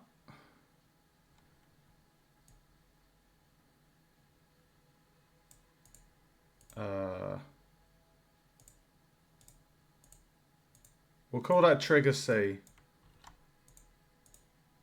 and we're going to make a new folder.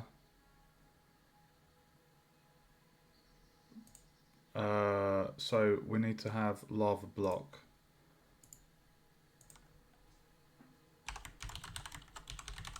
So that is the folder for the lava block trigger.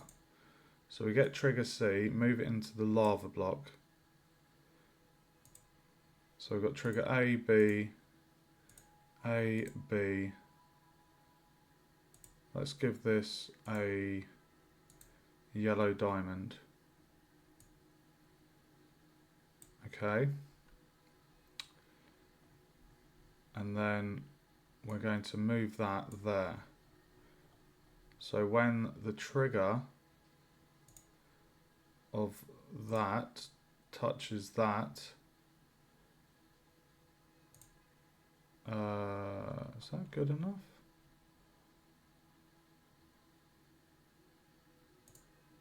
Yeah, that will contact.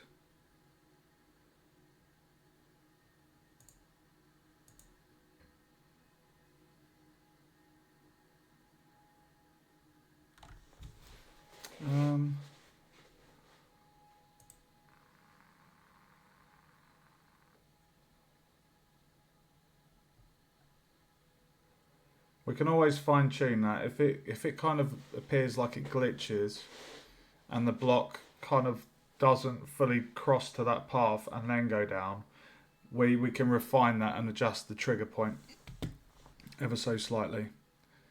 Okay? But that is the trigger for the lava block. Now we need to give it a tag of trigger C.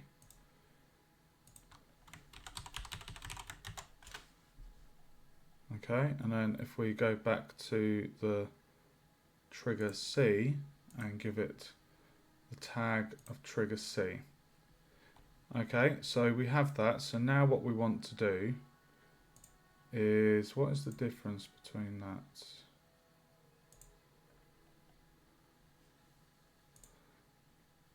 So essentially, if you look at the Y, if I did -7, it will drop down to the same level. See?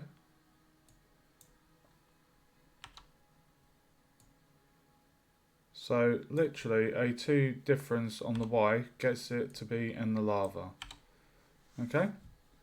So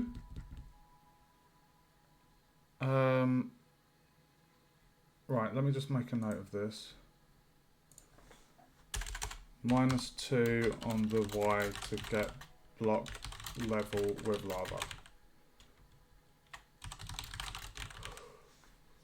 I just wanted to watch the animation of the lava.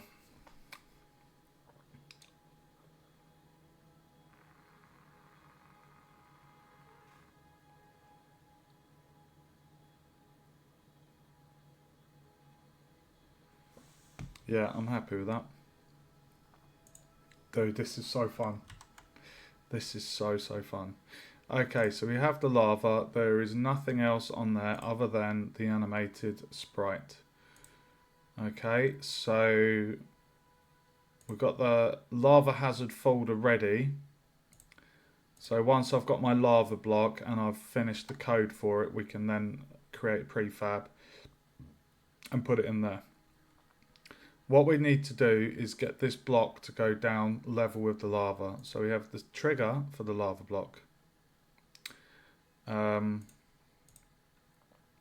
Trigger A, trigger B, trigger C. Okay.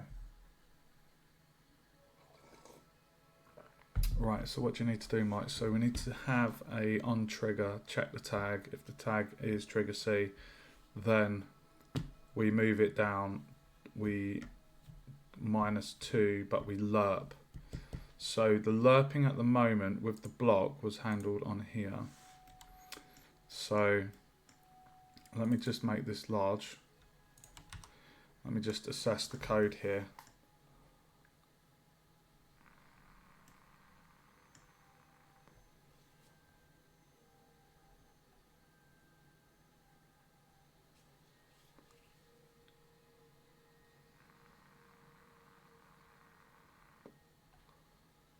Okay. So I'm going to copy this, and what we're going to do, we're going to copy that bit as well. Why did I not just copy that whole thing? Okay. So trigger C. Okay, so if the collider of the lava block hits the trigger of C, and if we just double check that C trigger, that is a trigger, yeah.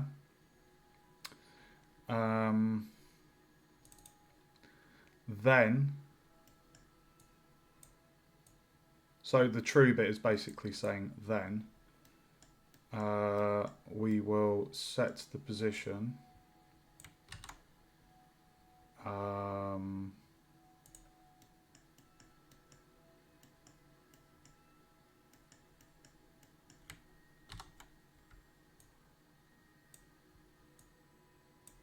So we will get the position of the block,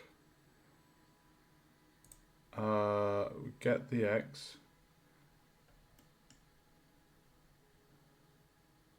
so all we want to do is -2.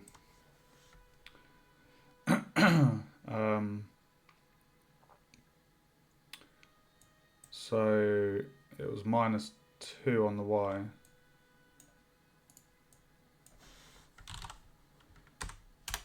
-2.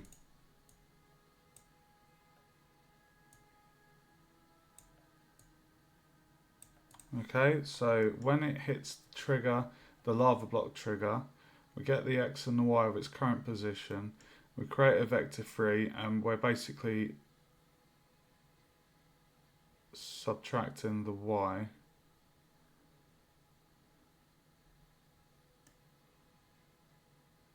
I think that will work. Let's give it a go. So if I get the block and just move it back. Moment of truth, guys. Moment of truth, baby. This is the moment you've all been waiting for.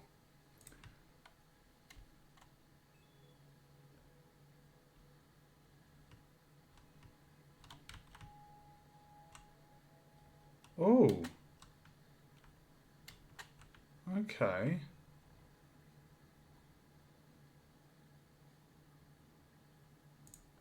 Why didn't you work?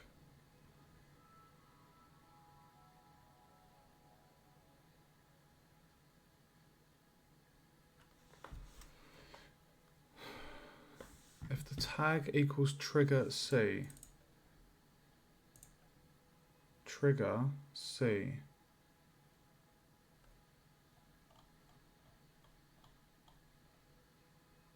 Let's move that along.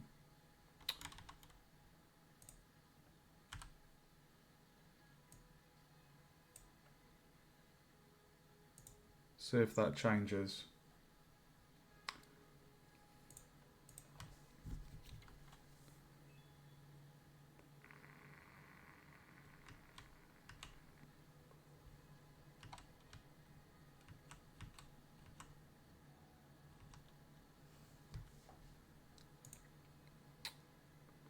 Interesting. Get the X.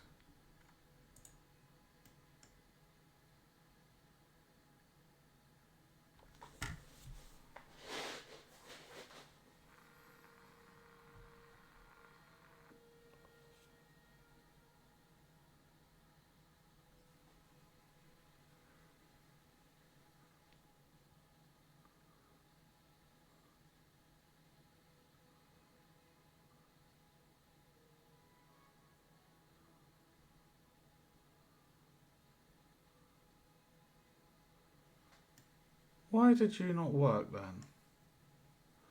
You're hitting the box.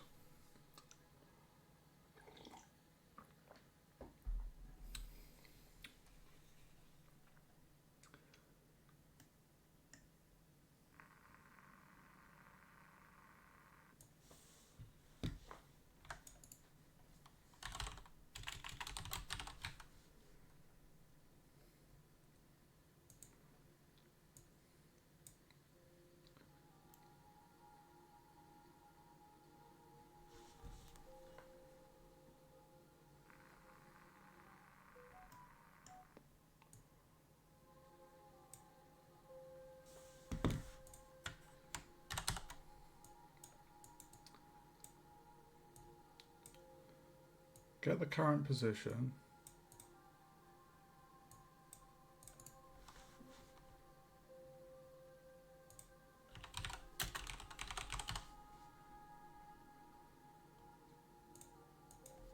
Get the position of the block.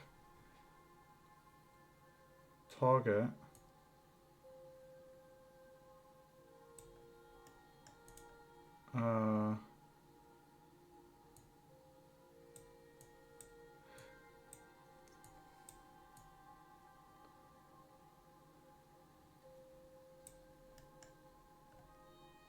Right.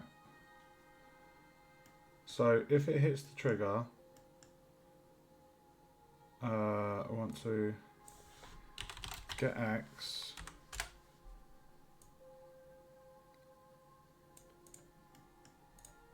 Move towards.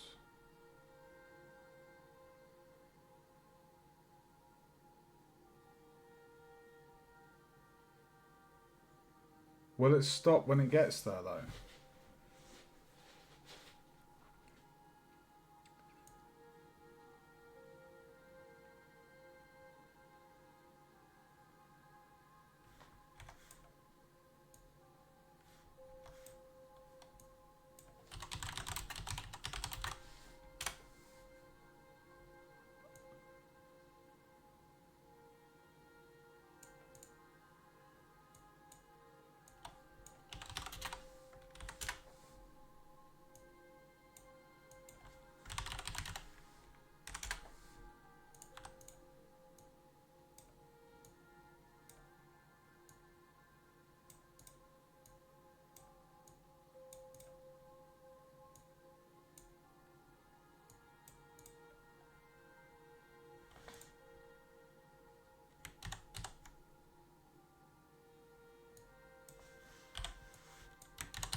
Let's temporarily unplug that and see if that does what we need it to do.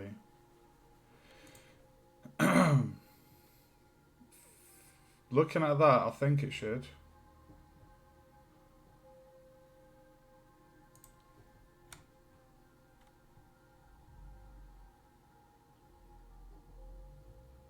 I can't see why it wouldn't.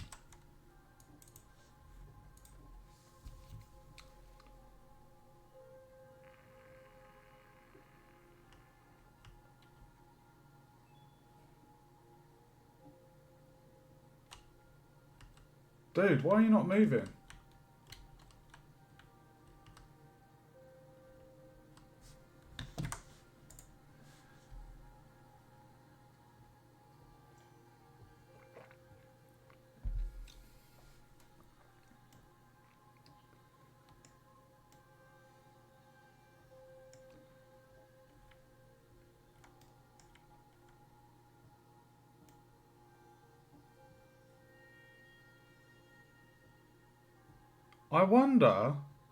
I wonder if it's because I'm colliding with it.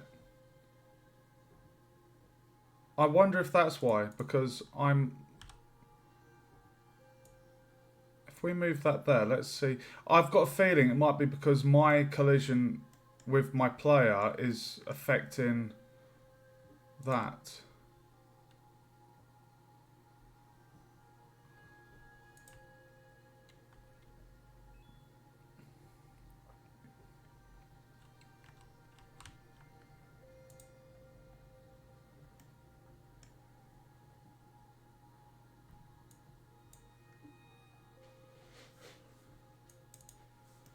How strange.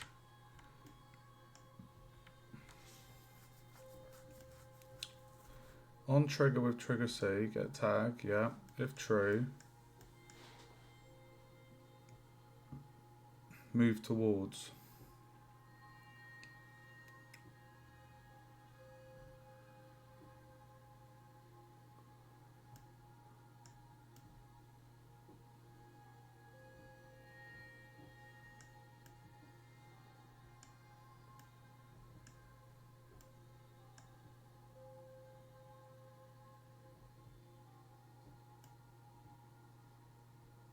Come on, Mike. You are literally there. You've got the block moving. We just need to get it to go down.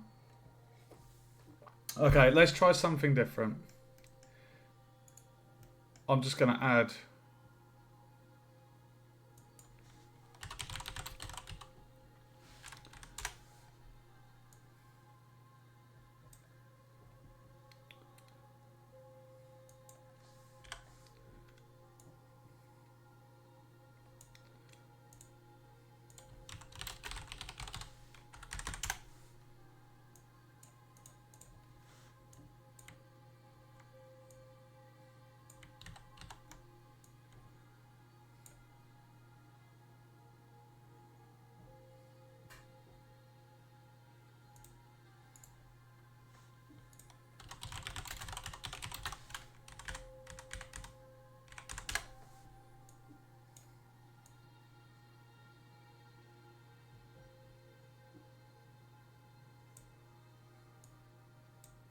I think it's because I didn't create the vector. I have a feeling that might be why. Let's just see if that works. I'm pretty sure it's because the input node wasn't connected. Test time, baby.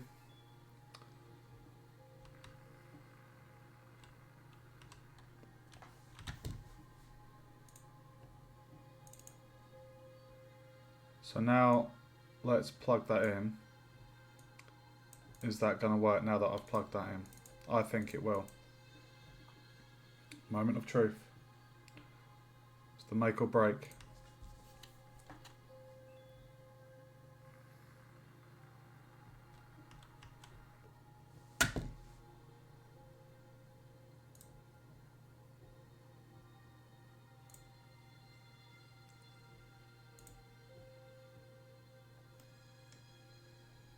You are hitting it. Why are you not registering?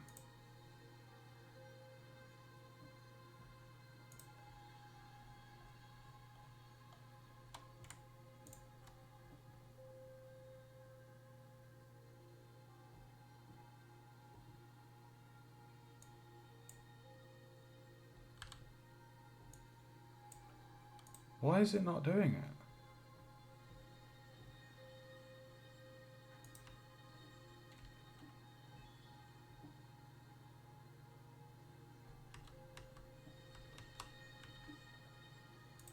I really have a feeling it's because my player character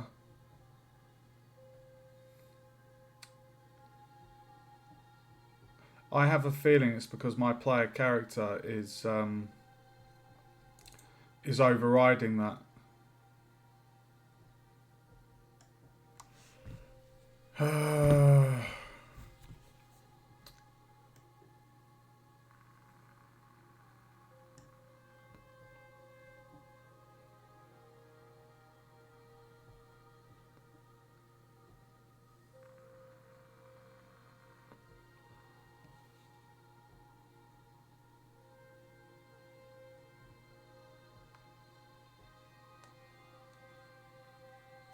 I'm certain of it. I am certain of it, guys. Because I'm setting the X and the Y here. If the player's colliding with it, it's setting that. So essentially, it is overriding that. Let me think how I can do this.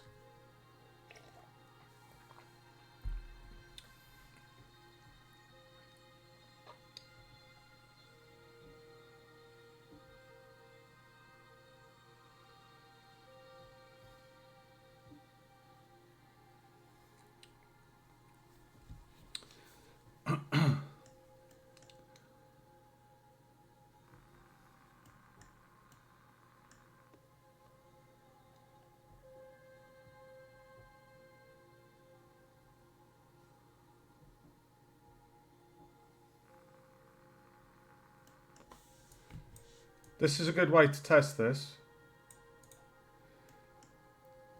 This is a good way to test this. So if I say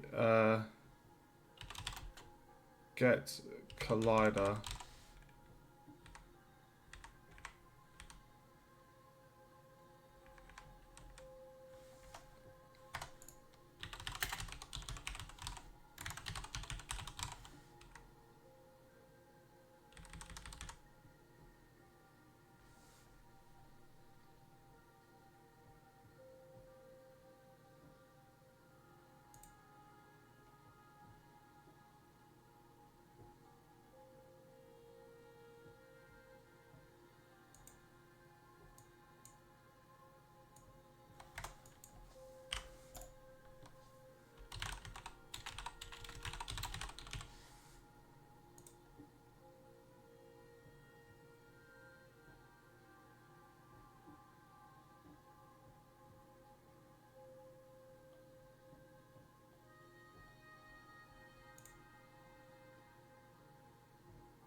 Let's see if that works.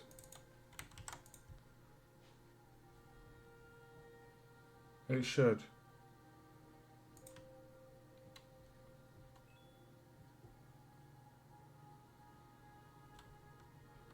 Bro! Oh my god. Dude.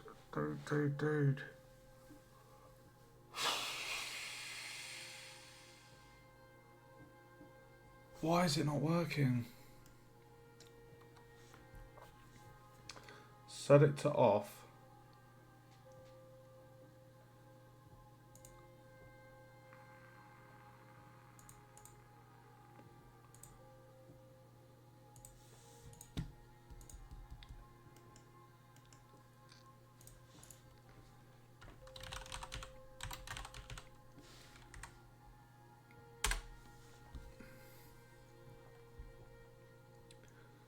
Can we not like destroy it?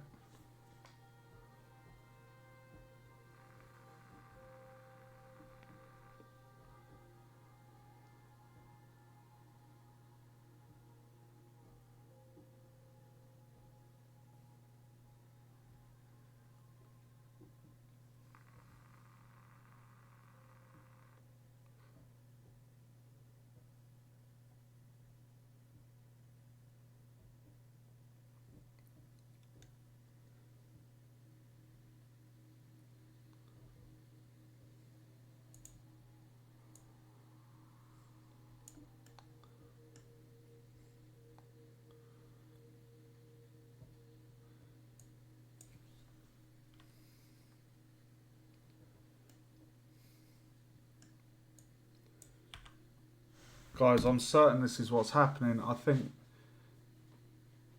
like it's definitely touching the box. Oh my god, this is giving me a headache.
I have a feeling it can be done in here.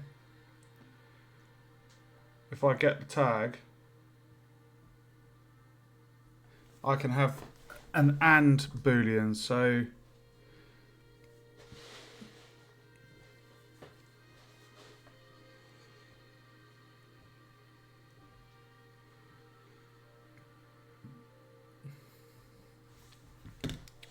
I'm just going to test this.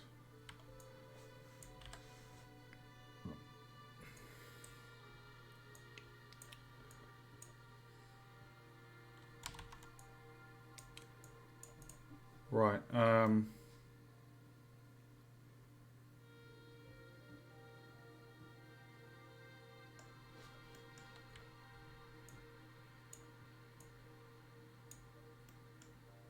move that up there. Okay, so what I'm going to do, I'm going to add another if in here. So,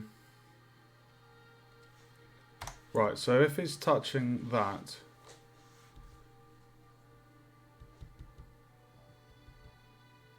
if it's getting the tag,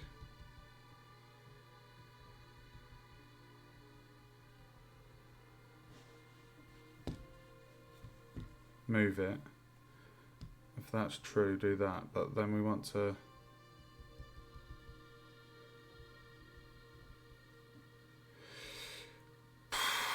Jesus Christ.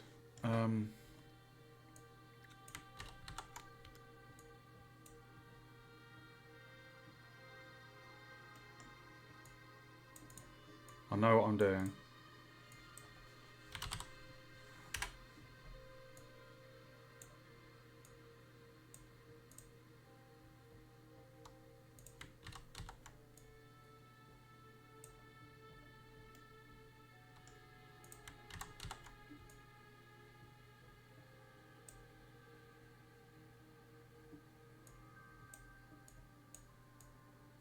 Right, so if it's touching the player and the trigger C,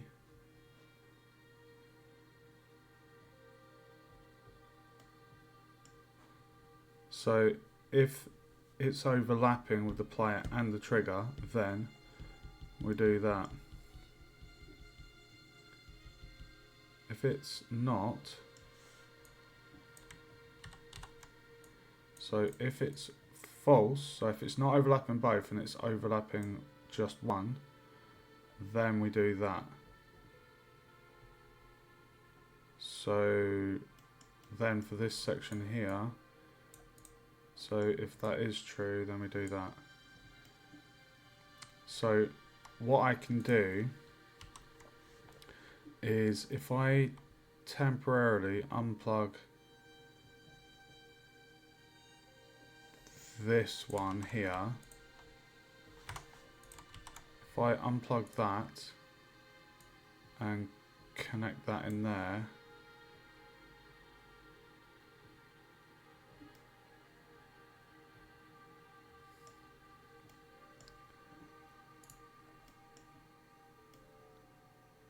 okay, let's just look at this code. So we're saying if the trigger is overlapping the player and the trigger, then we set the position to that. If it's false, then we follow up the normal code. That should work.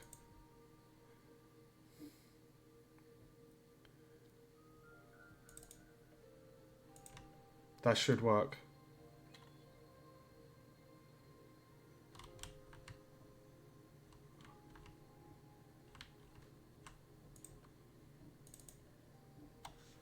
If it's false, dude.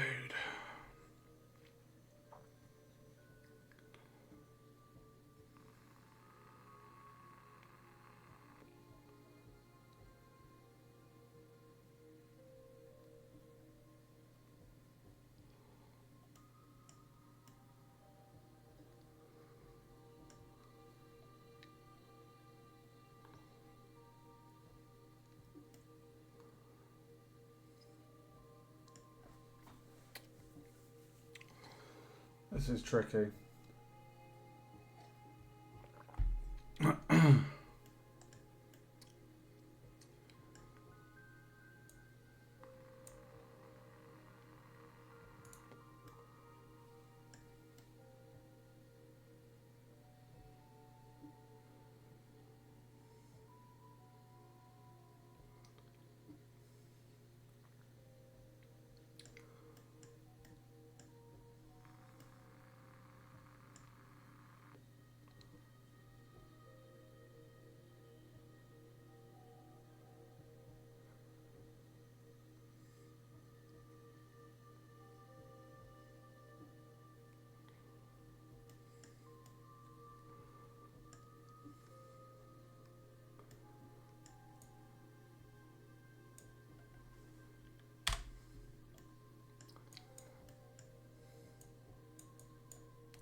This is so frustrating, dude.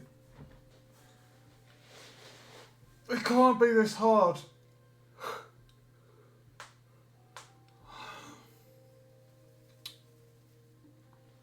It can't be this hard.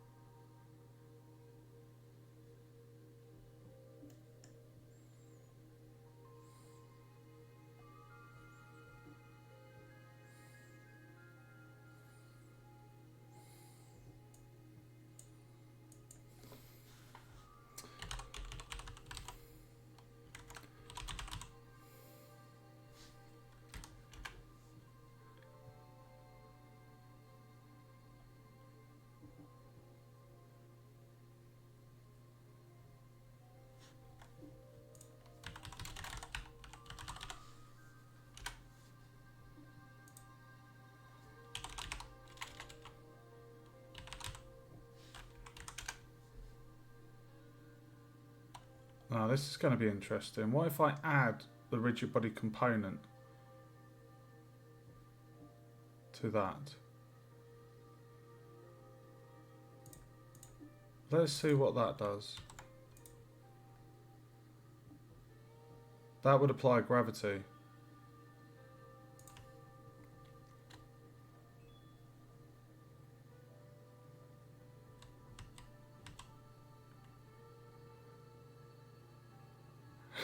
For fuck's sake. Oh my god, dude.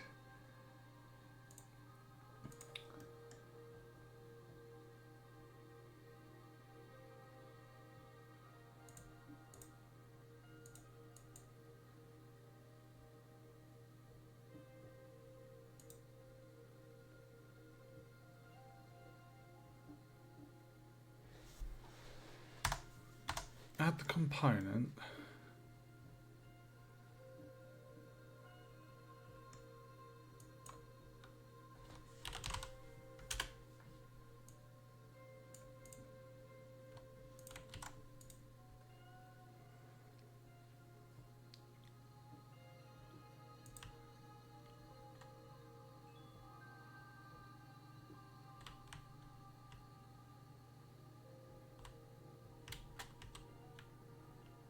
You are touching that. Why are you not going down?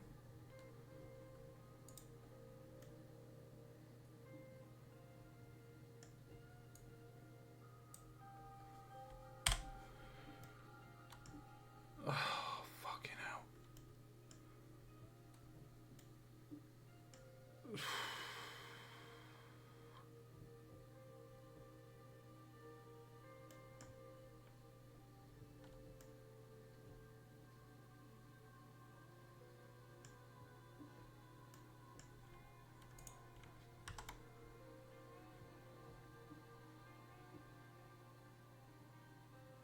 You know what? I'm going to do something crazy just for testing because this is winding me up.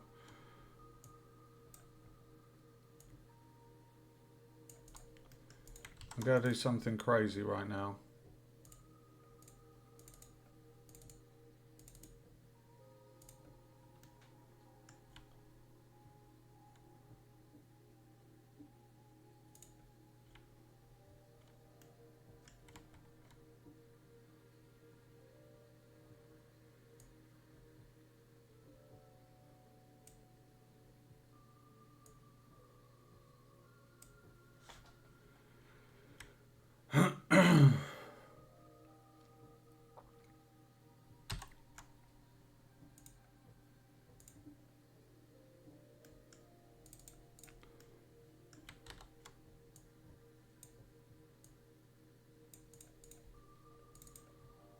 Let's see if that does anything.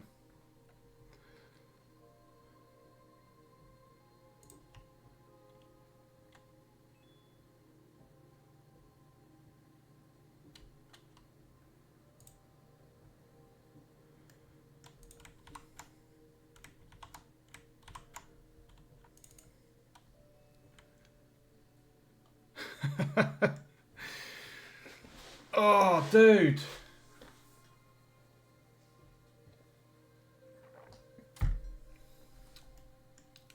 I need to check that this is registering.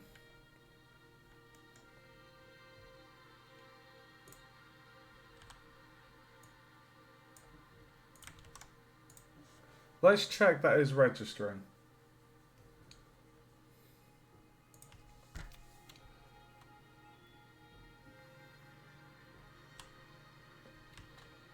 It is. See that?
I have set the lava block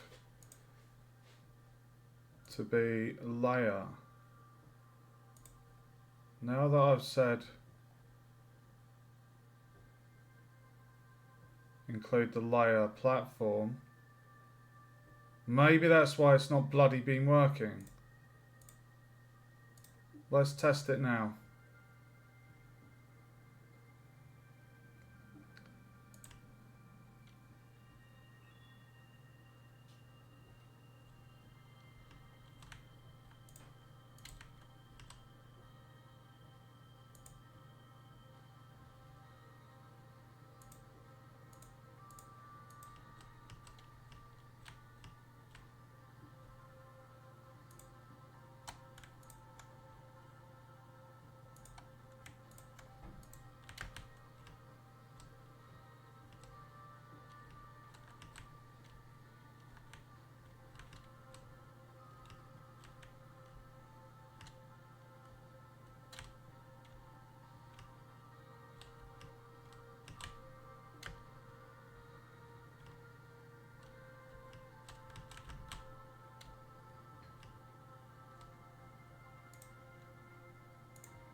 It's not even doing the debug.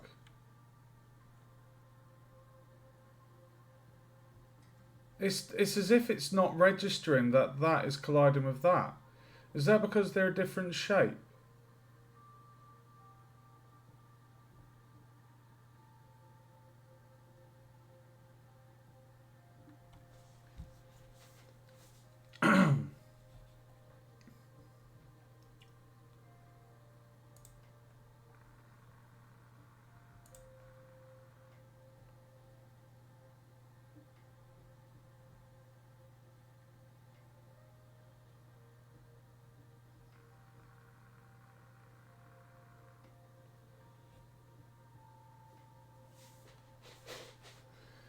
God, I feel like I've spent so long trying to do this cube. This is really annoying. If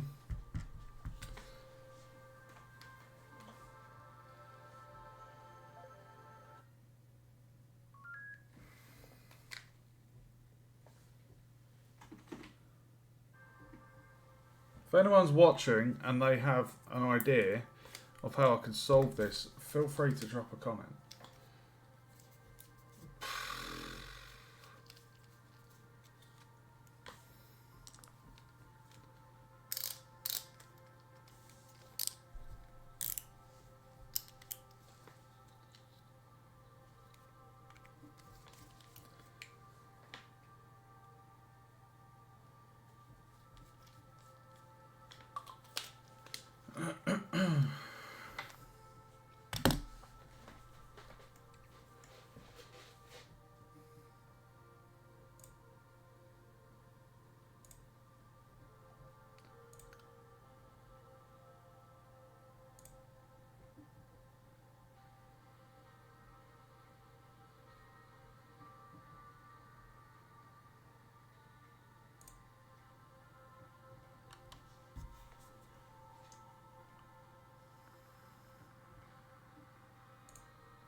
Okay.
Dude, it's not even doing it. What is going on?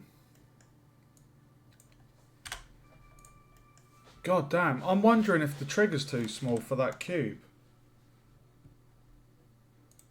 Let's temporarily... So the size of that is 2.5. Let's make it 5.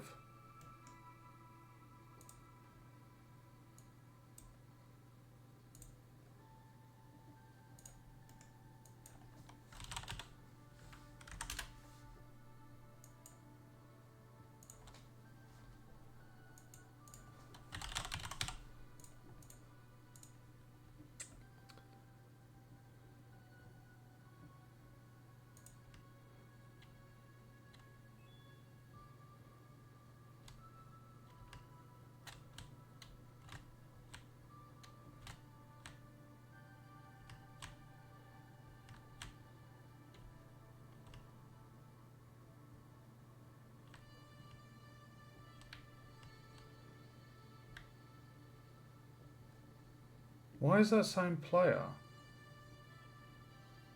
What? Player.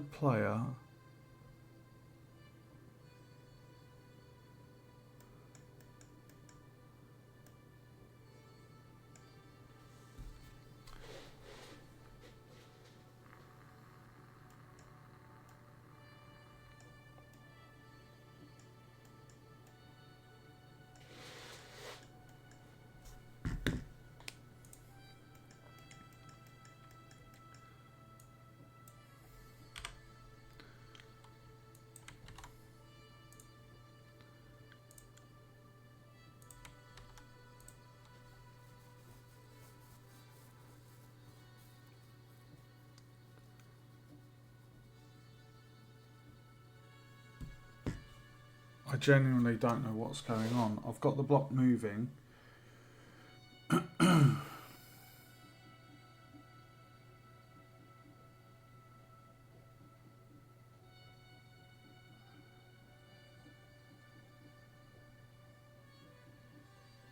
have two options here, guys.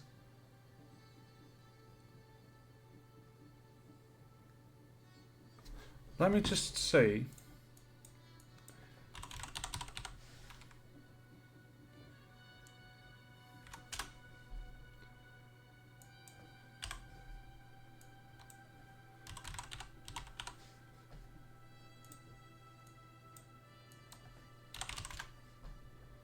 Let's just see if that works.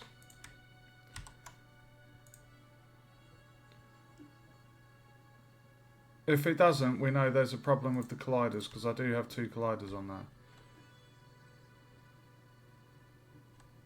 It's not even registering.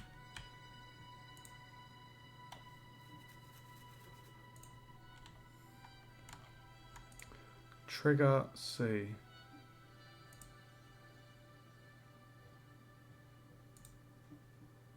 TRIGGERC, TRIGGERC. Yeah, why is it not working? Get a component.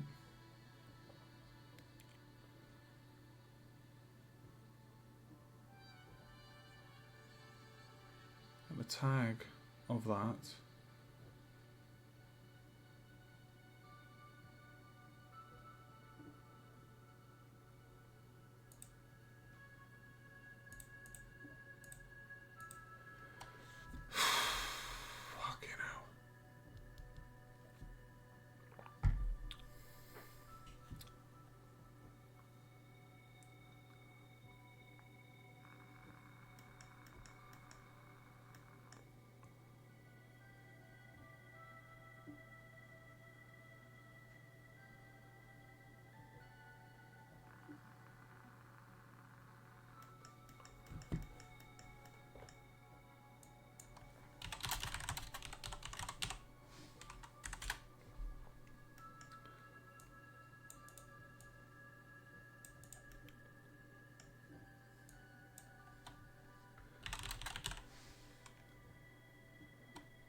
Let's see if that works.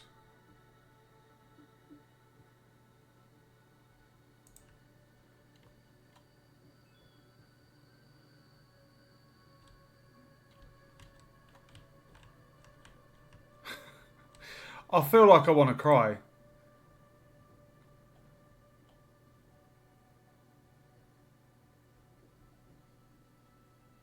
Why is it not registering?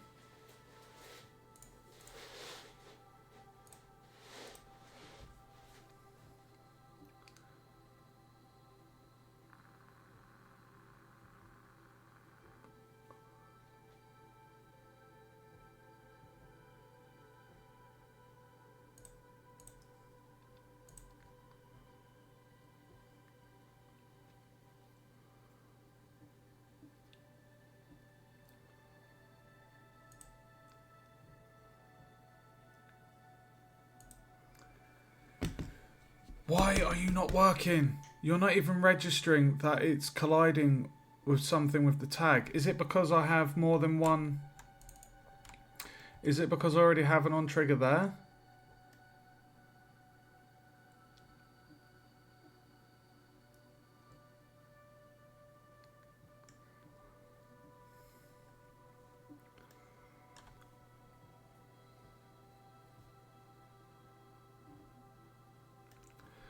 I'll tell you what, because this is winding me up, I'm going to I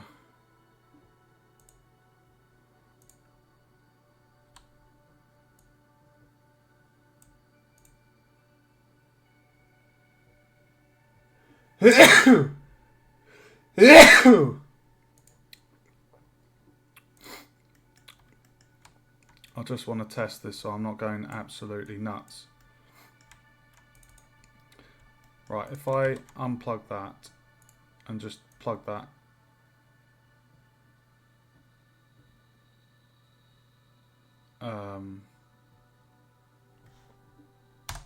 Yeah, if I just have that.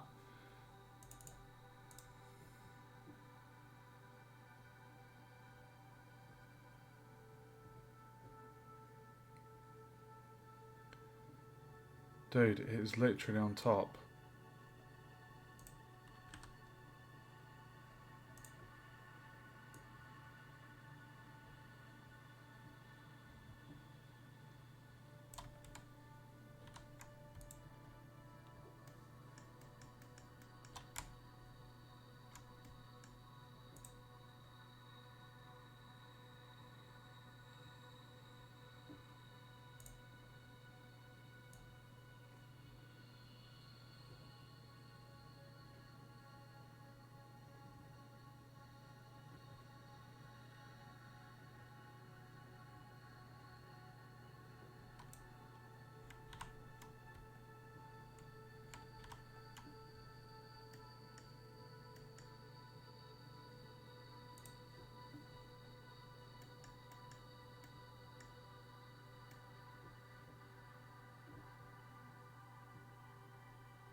You know what? I'm just going to do string contains.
If that doesn't work, I'm genuinely going to be in shock. I really am.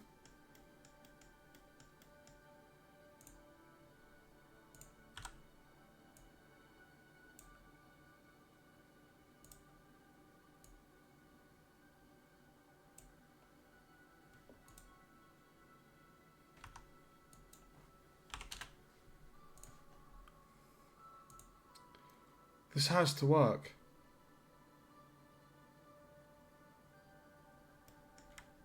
It has to.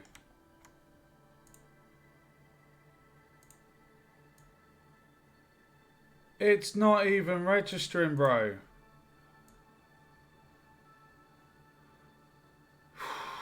Why are you not working?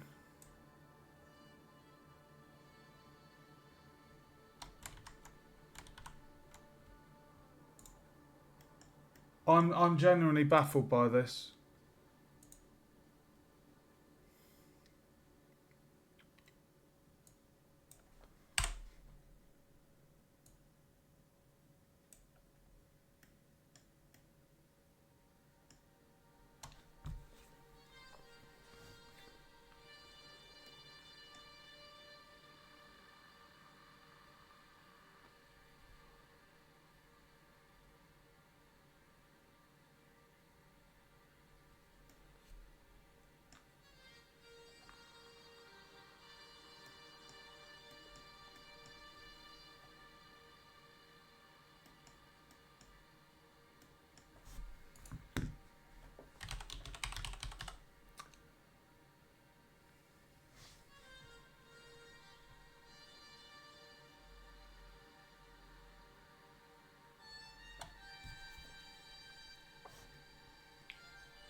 Right, just out of curiosity,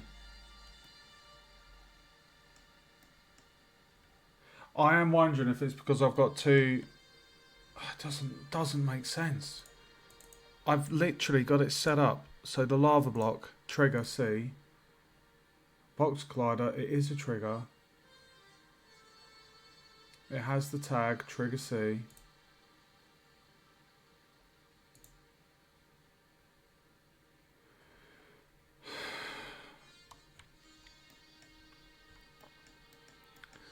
So, if that's true, and the velocity is greater than that, let's add another if here, just as a test. And we will copy this bit. We'll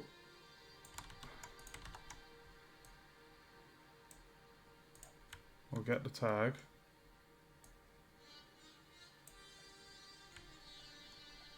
The string contains trigger C, and that's true.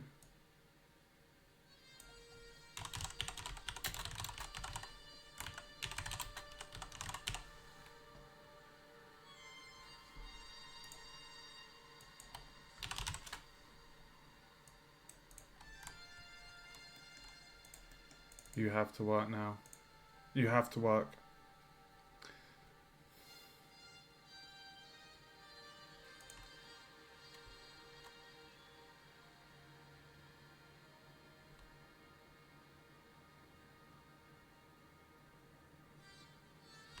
I do not understand this.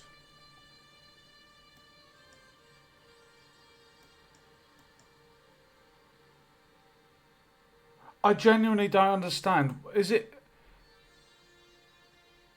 I've got a feeling it's because of the sodding... I wonder if it's because a box collider 2D won't work with a capsule collider. I bet that's what it is. I bet it. I bet that's what the case is.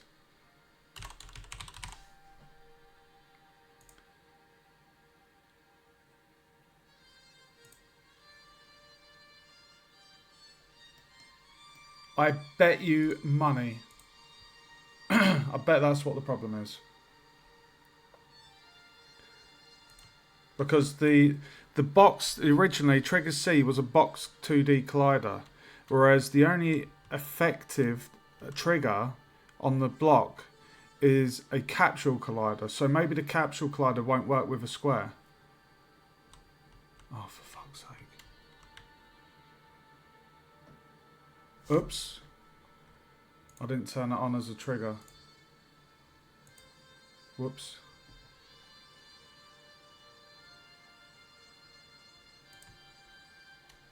This better work.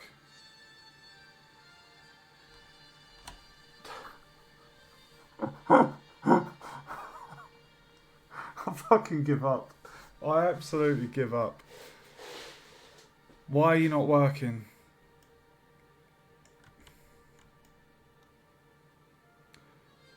Why are you not working?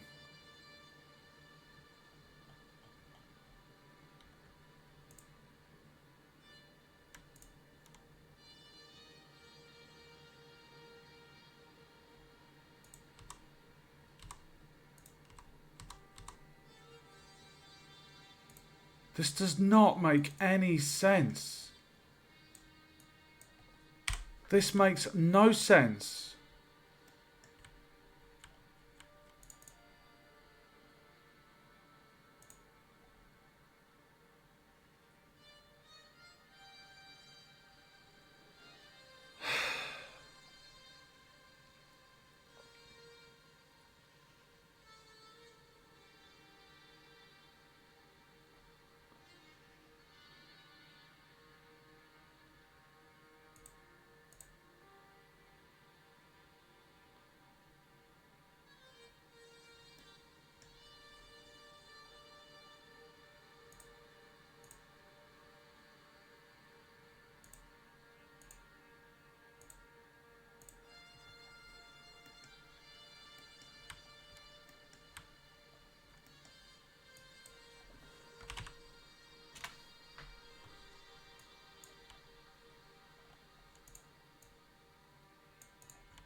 Please, please work. I can't take this much more.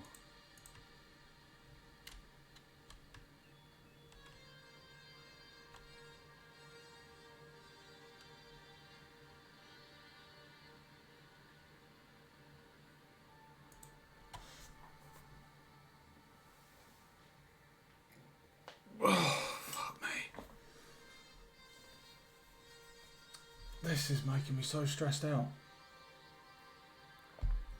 I don't understand why it's not working.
It's not even destroying it, dude.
If I turn that off,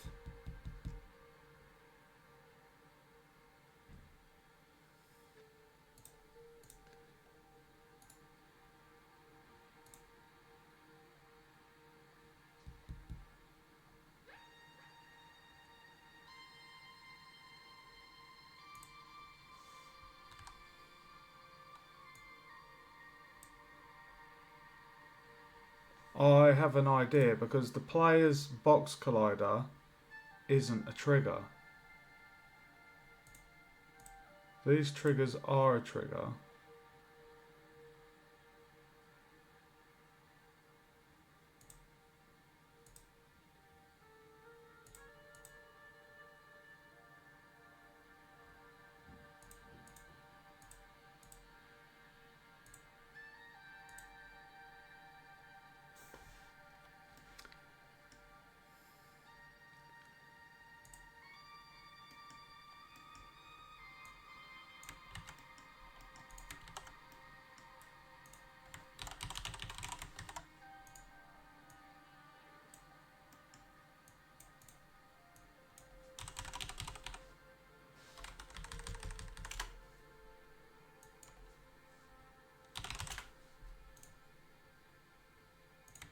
That should work now.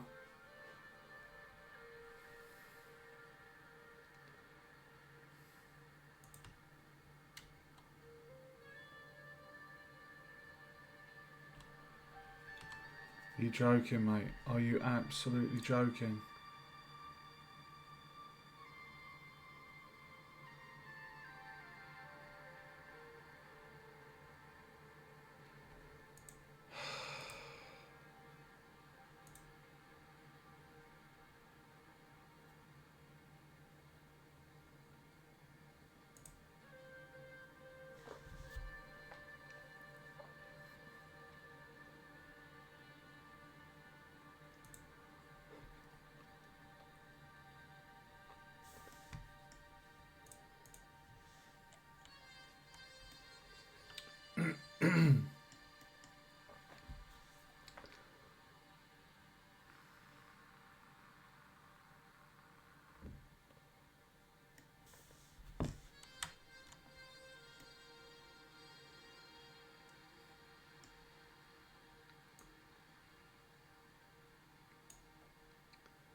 This is really painful, guys.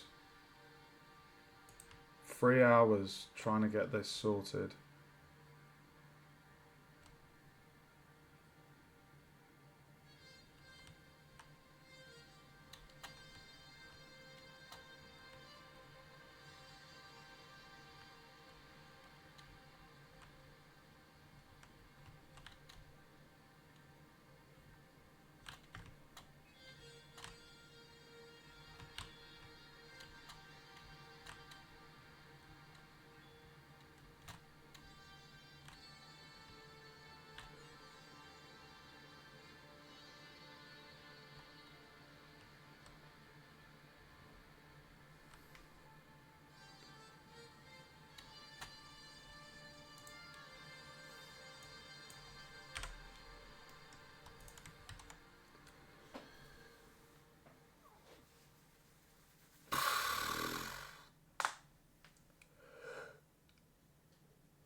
Hold on, I've got an idea.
I don't know how much more I can take of this. I've got a moving cube, not using a rigid body because of the issue with the player being on top.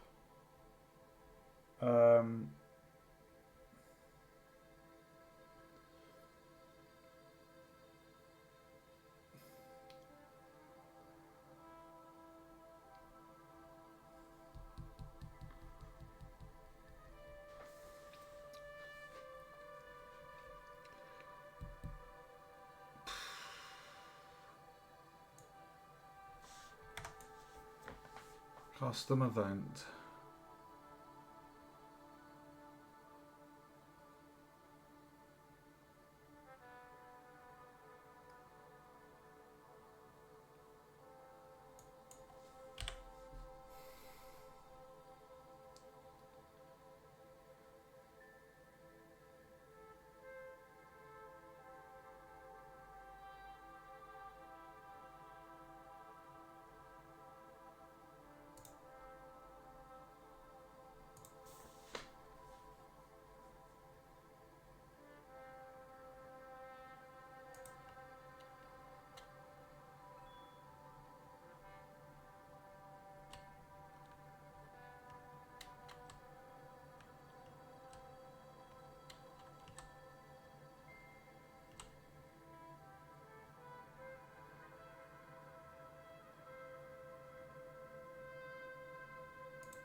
This is what I don't understand. Nothing seems to be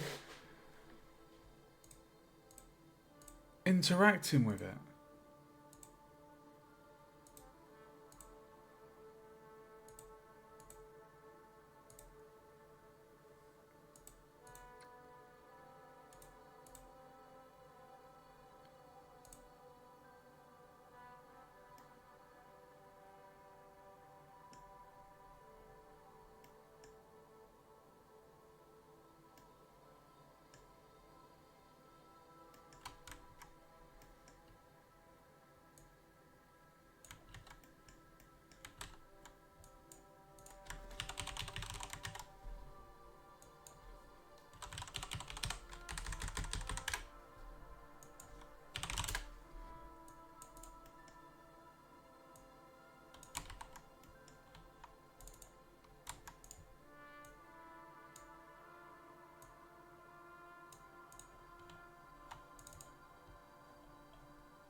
Ah.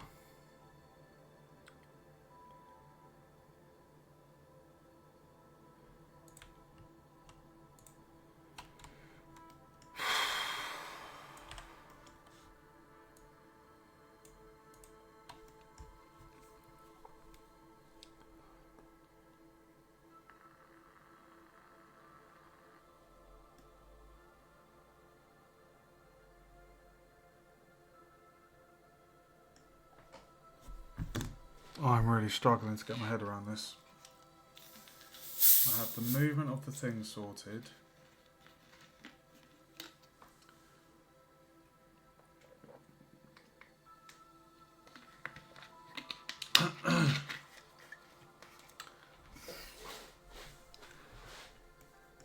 I'll tell you what. I'm going to get rid of trigger.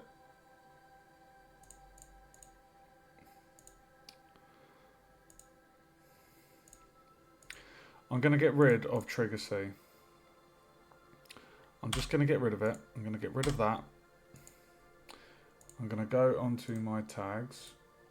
I'm going to remove trigger C. I'm going to try a different method here. It's not ideal, but it's a workaround. Oh, such a pain in the ass. This whole thing is because the rigid body, the initial rigid body on the lava block, conflicted with the rigid body of the player, creating an animation glitch.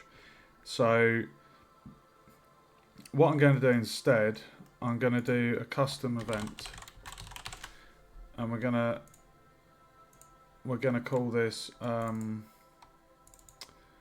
We are in the script for the lava block, aren't we? Yes. I'm going to call this move down. So get position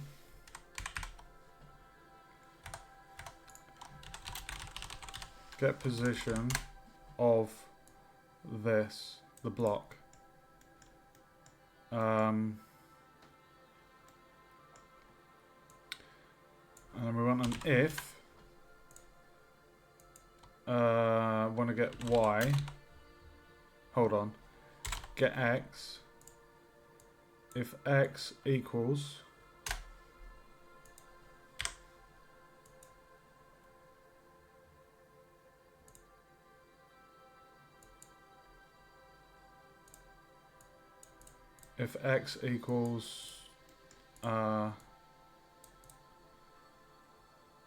oh god, hold on. Right, let's temporarily. Right, so we want to watch that x. If x equals 19. So if x equals 19. If x equals 19.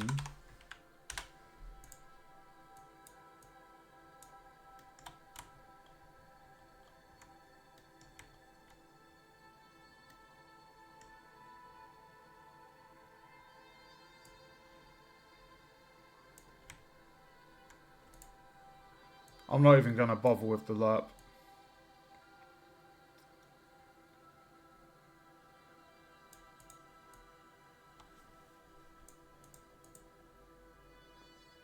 I mean, to be honest, I could just do that, couldn't I? Get the position, get the X, get the Y. Create the vector. Let's see if that works.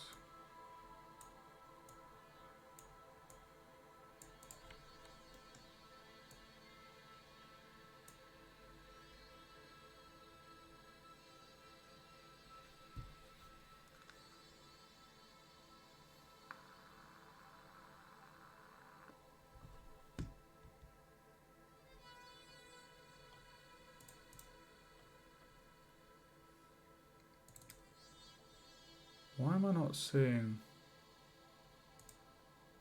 Why am I not...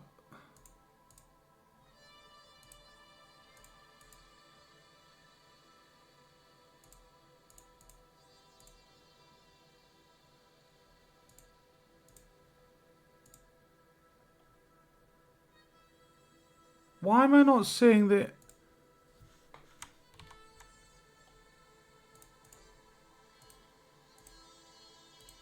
Why am I not seeing the variables? What's gone on there? Dude.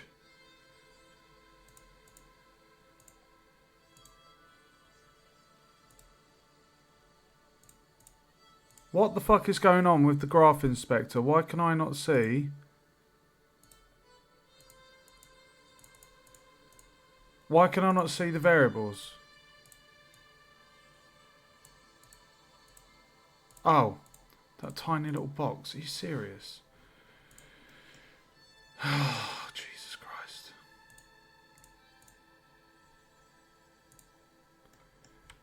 Right, so we're saying custom event, move down. If the X of the block equals what, 19, then we'll set the position. So we're going to...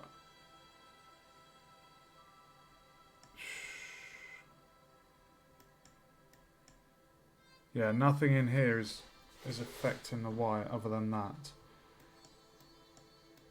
So I guess if I was to plug I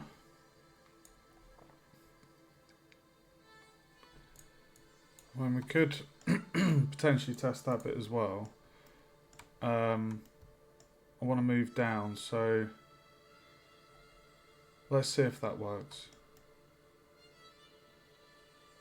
Subtract 2. So basically, if the player collides with that, if that's true, I want to call the... No. No, that is right.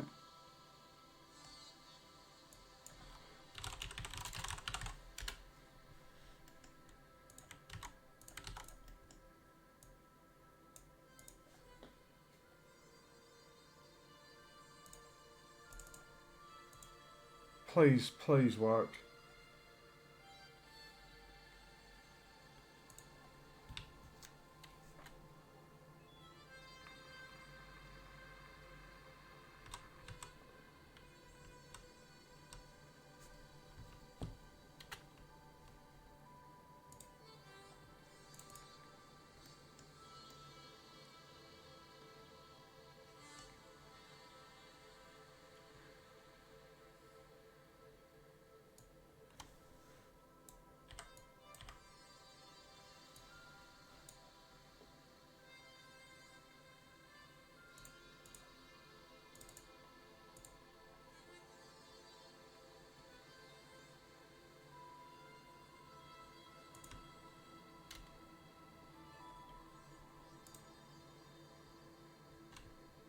Hey! It worked. Fuck me. Sorry for the language, guys, but oh my god.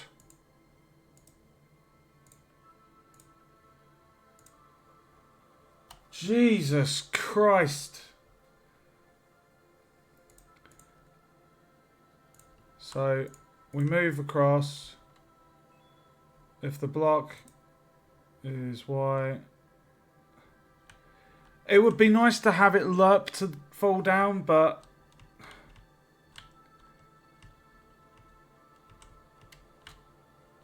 I mean, I'm fine with that. Oh my god. I feel like tearing my hair out.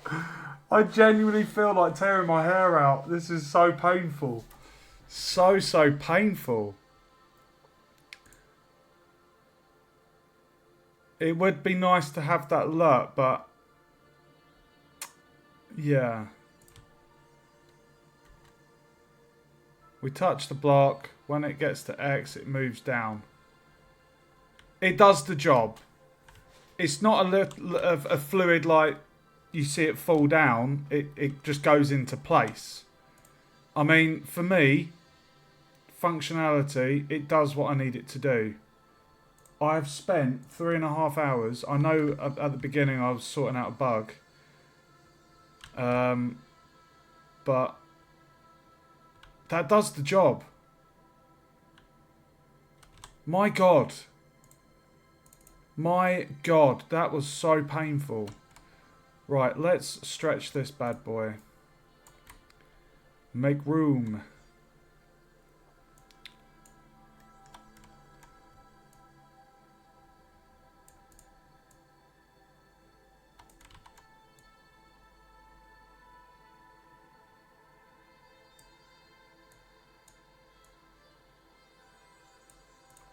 Right, so at all times, if the player's colliding with the box, we're going to be triggering the move down. And the move down condition is when the block hits X on the position. That's the condition. And once that's happened, we will basically set the transform. Yeah? So that's essentially what's happening in that code. We're saying if the X position of the cube, the lava block, is 19, then all we're doing is we're getting the position of the cube, getting the X to the Y, we're subtracting 2 from the Y, creating a vector, setting the position. That is literally what we're doing. So it does the job. And the reason why we're triggering that event whenever the player collides with the block is so that it's always been kind of checked. So the moment it triggers past X, when it goes past 19 on the X, it will get pushed down. So essentially, that's what's going to happen. Now, when it comes to the final level design, obviously that X point is going to be different because this is the test zone at the moment. Once I've got all the mechanics working, I'll be then placing everything into position where it actually belongs. So I just need to remember to adjust that X variable value, in the float. So it will still do the exact same thing, but the position, this X variable, will need to be adjusted or updated. So let's just do this, and we're going to give this a comment to say when the block's position is off the ground, is off the platform and above the lava,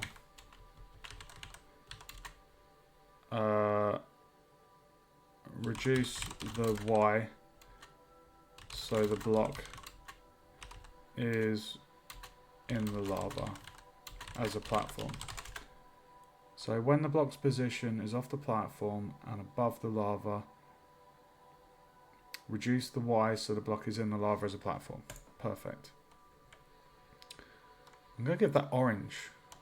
I think orange is a nice colour because it's kind of related to the, colour of lava, really.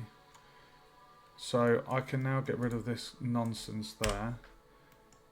I'm so happy I did that. I can't believe how long that has taken me, though. I'm a little bit wound up at how long I spent trying to get that sorted. I feel like I've lost so much time. But this is what I mean. There's different solutions to whatever you're doing. There's many different ways you can do things in the code.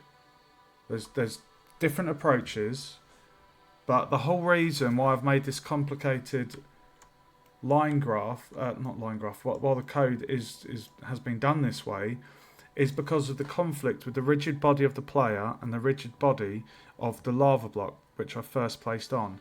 It was giving this horrible glitch, and there was velocity still, the smallest amount of velocity happening, which was it was affecting the code of my player's sprite animation and the booleans, and that basically created that visual glitch of the player's sprite. So this way round, it's a long-winded way, but it works. It does what I need it to do, and we'll just see that in action one more time.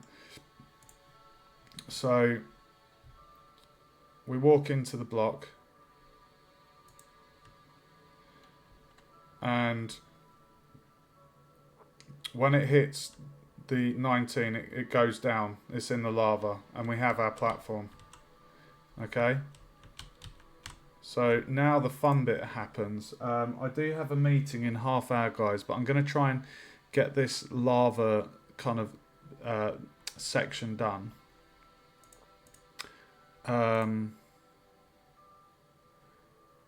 So what do I need to do? The problem is I want to do, I don't want to create lots of these, because essentially I want to have it as a, what's it going to be? It's going to be a hazard that deals damage to the player. So I wanted to have it as, what's the word, prefab. And I don't want to make it a prefab until I've got the code in place. So I think what I need to do, for the time being, I can copy this and just place this here.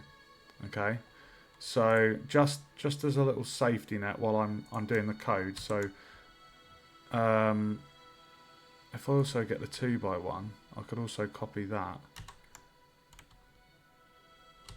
paste that. If I bring that one down, and then if I do the rotation to 90. Whoops, rotation. There we go. Actually, if I do it at 180, no. Oh god, 45, 90, 180. It's 225, isn't it? 225. No. Oh, I'm too tired to do maths. Is it 235? 235, 265. 270. Oh my god. Oh my god. Don't tell my mother, she's a maths teacher. Okay, there we go. We have it in the scene. Okay, nice. Lava's there, doing its thing, minding its own business. Okay, so now what we need to do, we have the sprite for the lava. I don't really want to have it any deeper than that. I'd rather kind of keep it... I just thought of another thing. I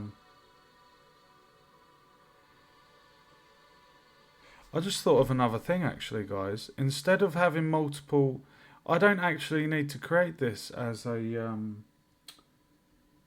oh my god, what's it called? A prefab. I don't need to do that because there is only going to be one stretch of lava. So instead of creating lots of different tiles, I may as well just keep it as one hazard, because the whole area is going to have one box collider.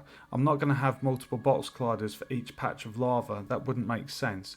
It would make sense to have it the length I want and then one box collider. So any point of that lava the player touches, they'll get the damage. So what I'm going to do, I'm going to go into my prefab. No, it's in this one, this one, this one. No, sorry.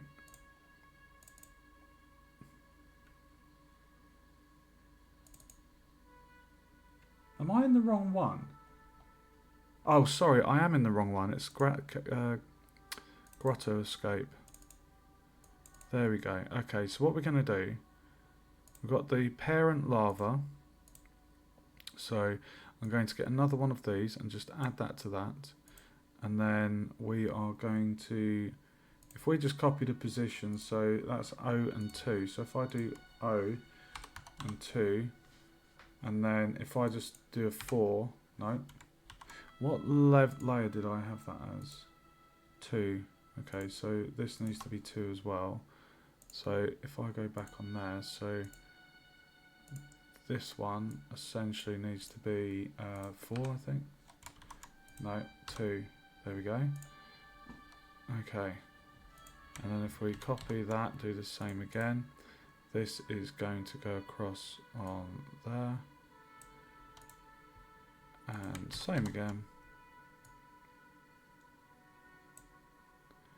What I might do is also copy that and just move that across. Go back to the lava.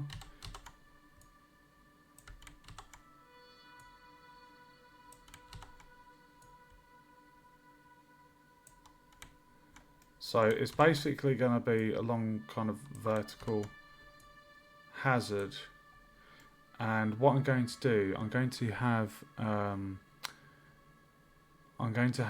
some platforms on the lava that will, I was thinking like a kind of purple obsidian colour looking platform that would, oh no, sorry, apologies. I've got a brick that's the same texture as this, and it actually has, the bottom of the brick has like an orange bit representing the flow from the lava. So I'm just going to keep stretching this out.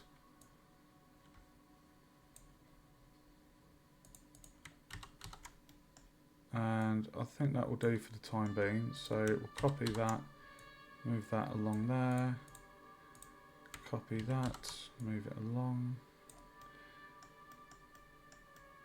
If I do it one more time. Hold on, what's going on there?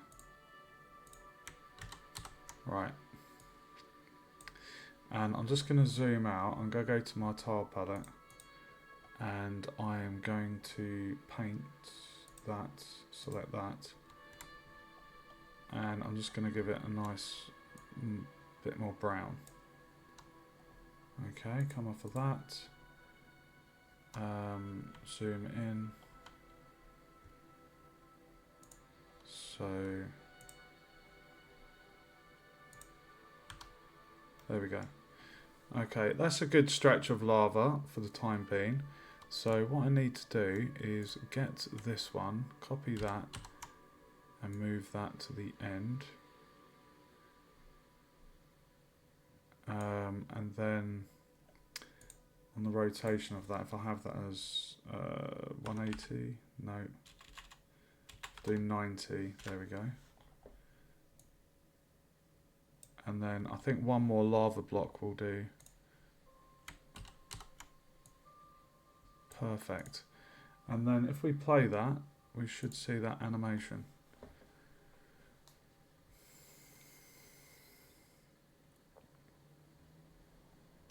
Dude.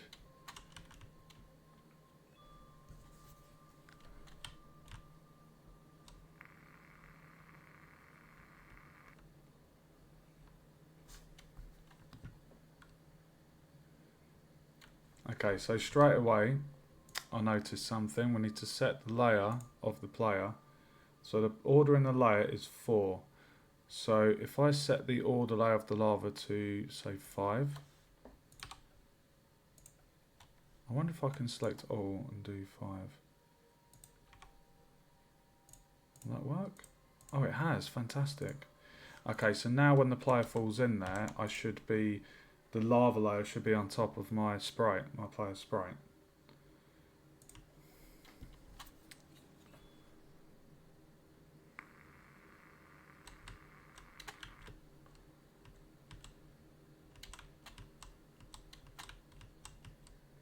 Huh?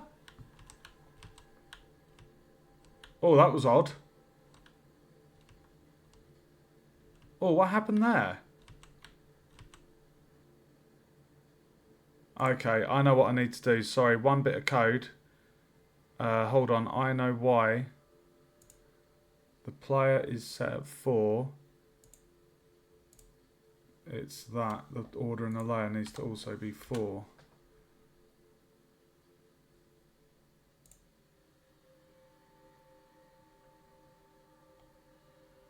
Why was the lava not on top? The lava should have been on top. The order in the layer is 5. That should cover...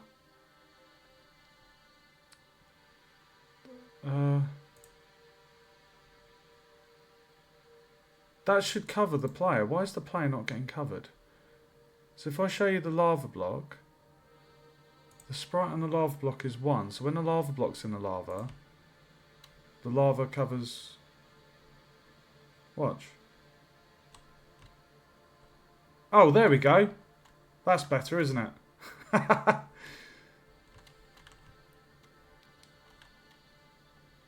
Perfect. You can't even see me. You can just see the hair. You can see the hair. Look. You can just see... you can see the hair submerged. Just sticking out there. That's fantastic. I love it. Right, so what did I need to do? There was one thing I needed to do. I just said it, and it's just completely left my brain.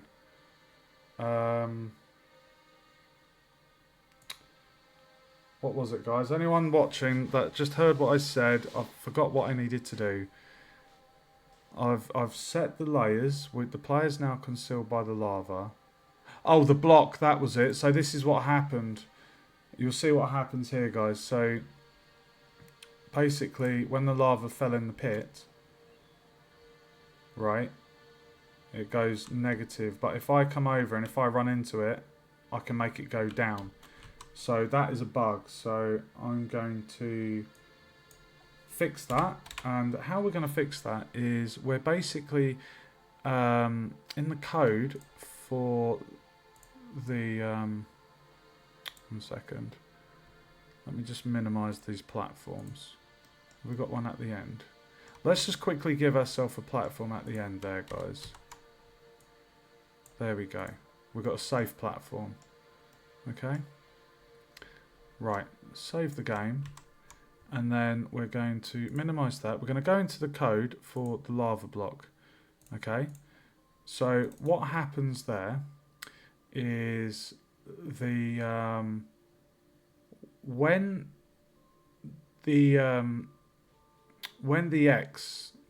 the cube reaches X, we put it in the lava, right?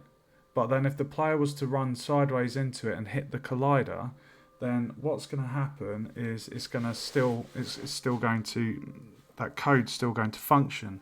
So we don't want the block to move or be affected anymore once it's in the lava. So to do that, what I'm going to do at the end of this code, I'm going to add a small bit that will basically destroy the collider that is getting affected by the player, and it's the capsule collider. Okay, so what we're going to do in the code, we're going to get collider capsule collider 2, and you want to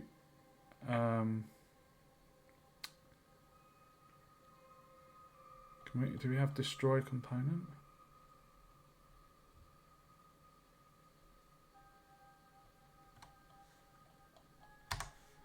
Let's do destroy component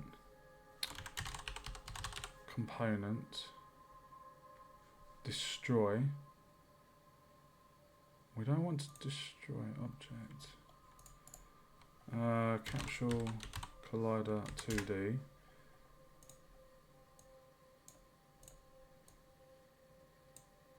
Right. So we're saying when the cube has been placed in there, the last bit of code is going to be destroy the capsule collider. That should, I'm hoping that will work. I don't know why there's none in there. So what we can do, guys, to make sure we're watching this work, you'll notice on the cube we have 2 colliders. We have the box collider, which is the big square one, And the reason I had that one in is so it's a solid object and the player can't move through it, but they can use it as a platform. The second collider is the capsule collider, and that's the thing that is the trigger for when the player moves into it. If we put the box collider as a trigger, the player will be able to move through it and it wouldn't do what we need it to do. So having a second collider in the form of a capsule, where we're allowing the player to kind of use that part of the collider to be able to move the block. So what this code should hopefully do, I'm wondering, that's got me worried, that's yellow, that normally means something's not right.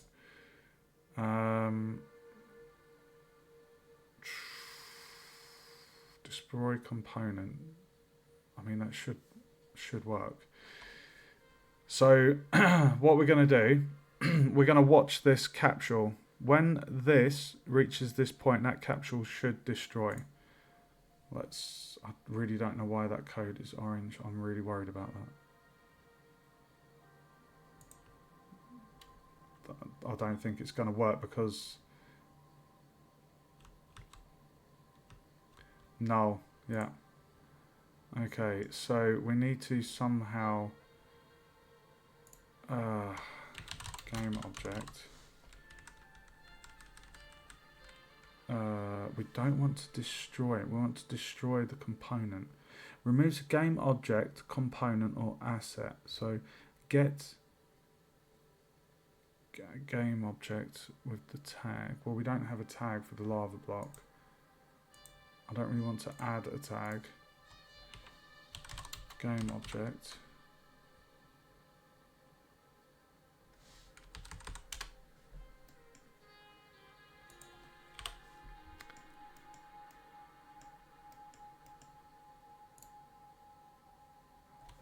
This. Let's just do this. Capsule collider 2D.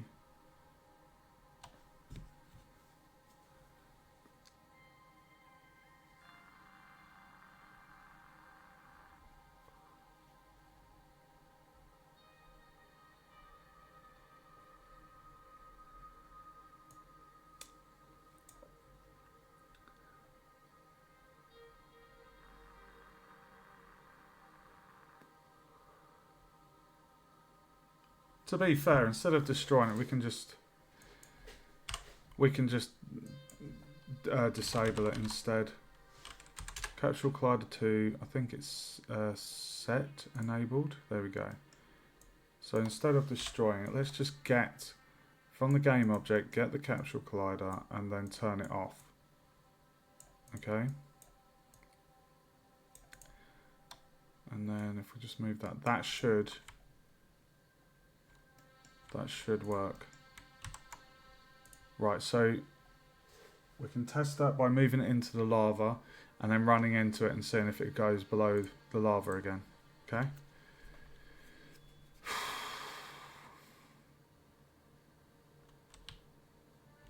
There we go. And we can see our player. You see on the left screen there. That is my player running into it. And another check. You can actually see the collider's gone off by the looks of it. Let's test that again.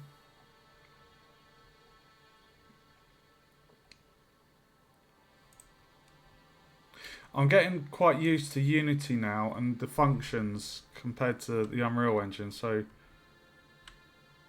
yeah, that works perfect, doesn't it? I'm really happy with that. Does what we need it to do, guys. The capsule's off, we fixed the bug, so I just need to note this down. Part of my uni thing is I've got to document bugs and the fixes. So the bug was when the lava block entered the lava, if the player also entered lava, they could collide with block and make it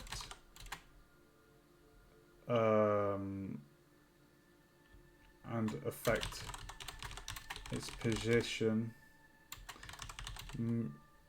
moving it further on the moving it further along the negative y-axis. So the fix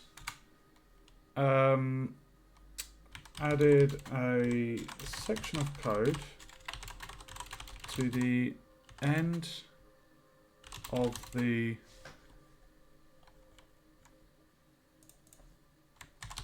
move down custom event, which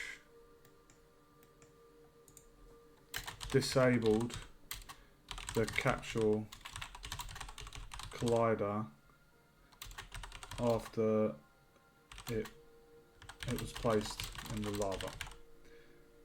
There's a section of code which disables the capsule collider after the block is placed in the lava. Perfect.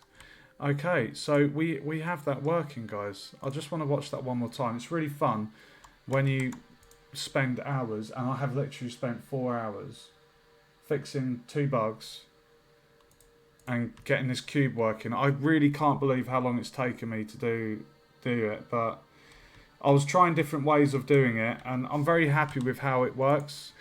I know it would have been nice to have it lerp smoothly, so when it's pushed over it falls down, but I'm happy with how it looks. Like the player moves along the platform, they hit the block, you know, it moves, and then it goes in.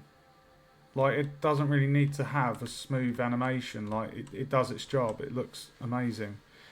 And we have our platform, and then as you can see the distance, we can have maybe we can make it really tricky. We could have like really small, like, we could also put some coins above there to tempt the player to get the coins, which is risk versus reward, you know.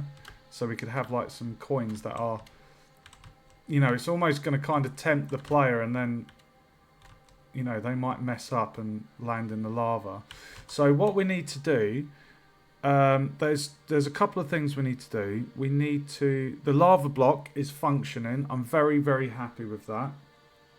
I'm going to remove that off of my list. So the block for the lava is done. Right, so add a block, add a pulse. Right, okay. So what we need to do is we need to create another type of platform. So at the moment, if we go over to our platforms, you'll see we have dirt and wooden. If I just zoom out, if I click the dirt, you'll see all of the dirt platforms. This magic test area is basically just a tiny. I use 2 platforms there just to just for testing the projectile from the magic trap. So if I click on here, you can see I've only got 2 wooden platforms. These are pass-through platforms. So when the player's on the top part of the platform, it's solid. But if they jump from beneath the platform, they can essentially jump up onto the wooden ledge from beneath. These are all the dirt platforms, highlighted blue on the scene. So we need to have a third platform. So this platform is going to be obsidian-like, or the same kind of, maybe the same color as the stone block. But these platforms, when the player lands on it, it is going to be a platform, but we're going to make it so it kind of, it will kind of move sideways, and then it will fall down. So I've already got some movement for the coins. So what we'll do is we'll get that movement, and then we'll apply that to the platform and make it move sideways once the player's landed on it. And then after maybe a second, that platform will fall. It will just fall down, and just basically get destroyed. So they're I don't know what the word you'd call them, just a collapsible platform. There's also some moving platforms we're going to have later. I might make something cool with that, like maybe some magical looking platforms or something.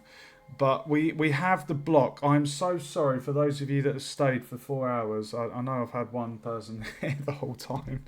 But that block was a bit of a bastard. And for those of you watching the stream earlier on, you would have seen the problems I was having with the rigid body.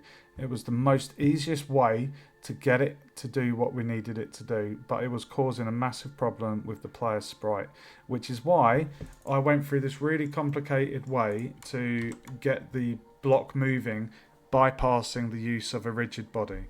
So it does what I need it to do. I'm very happy with it. I'm a bit angry at myself that it's taken that long to kind of get a workaround, but I've not done this before in Unity. I've done it in Unreal, not a problem at all, but in Unity things are a little bit different. So it's done. We have the lava hazard in there, but what we need to do, we need to essentially make the lava,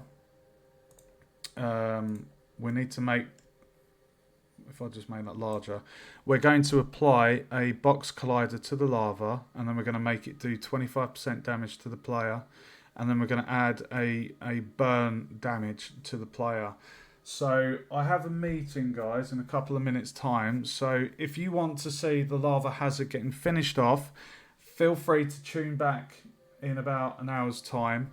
I will be streaming that. We'll get that up and it's going to look awesome. So it will be finishing the lava hazard and also doing those collapsible platforms that I just mentioned. So make sure you tune back in. Thanks for watching, guys.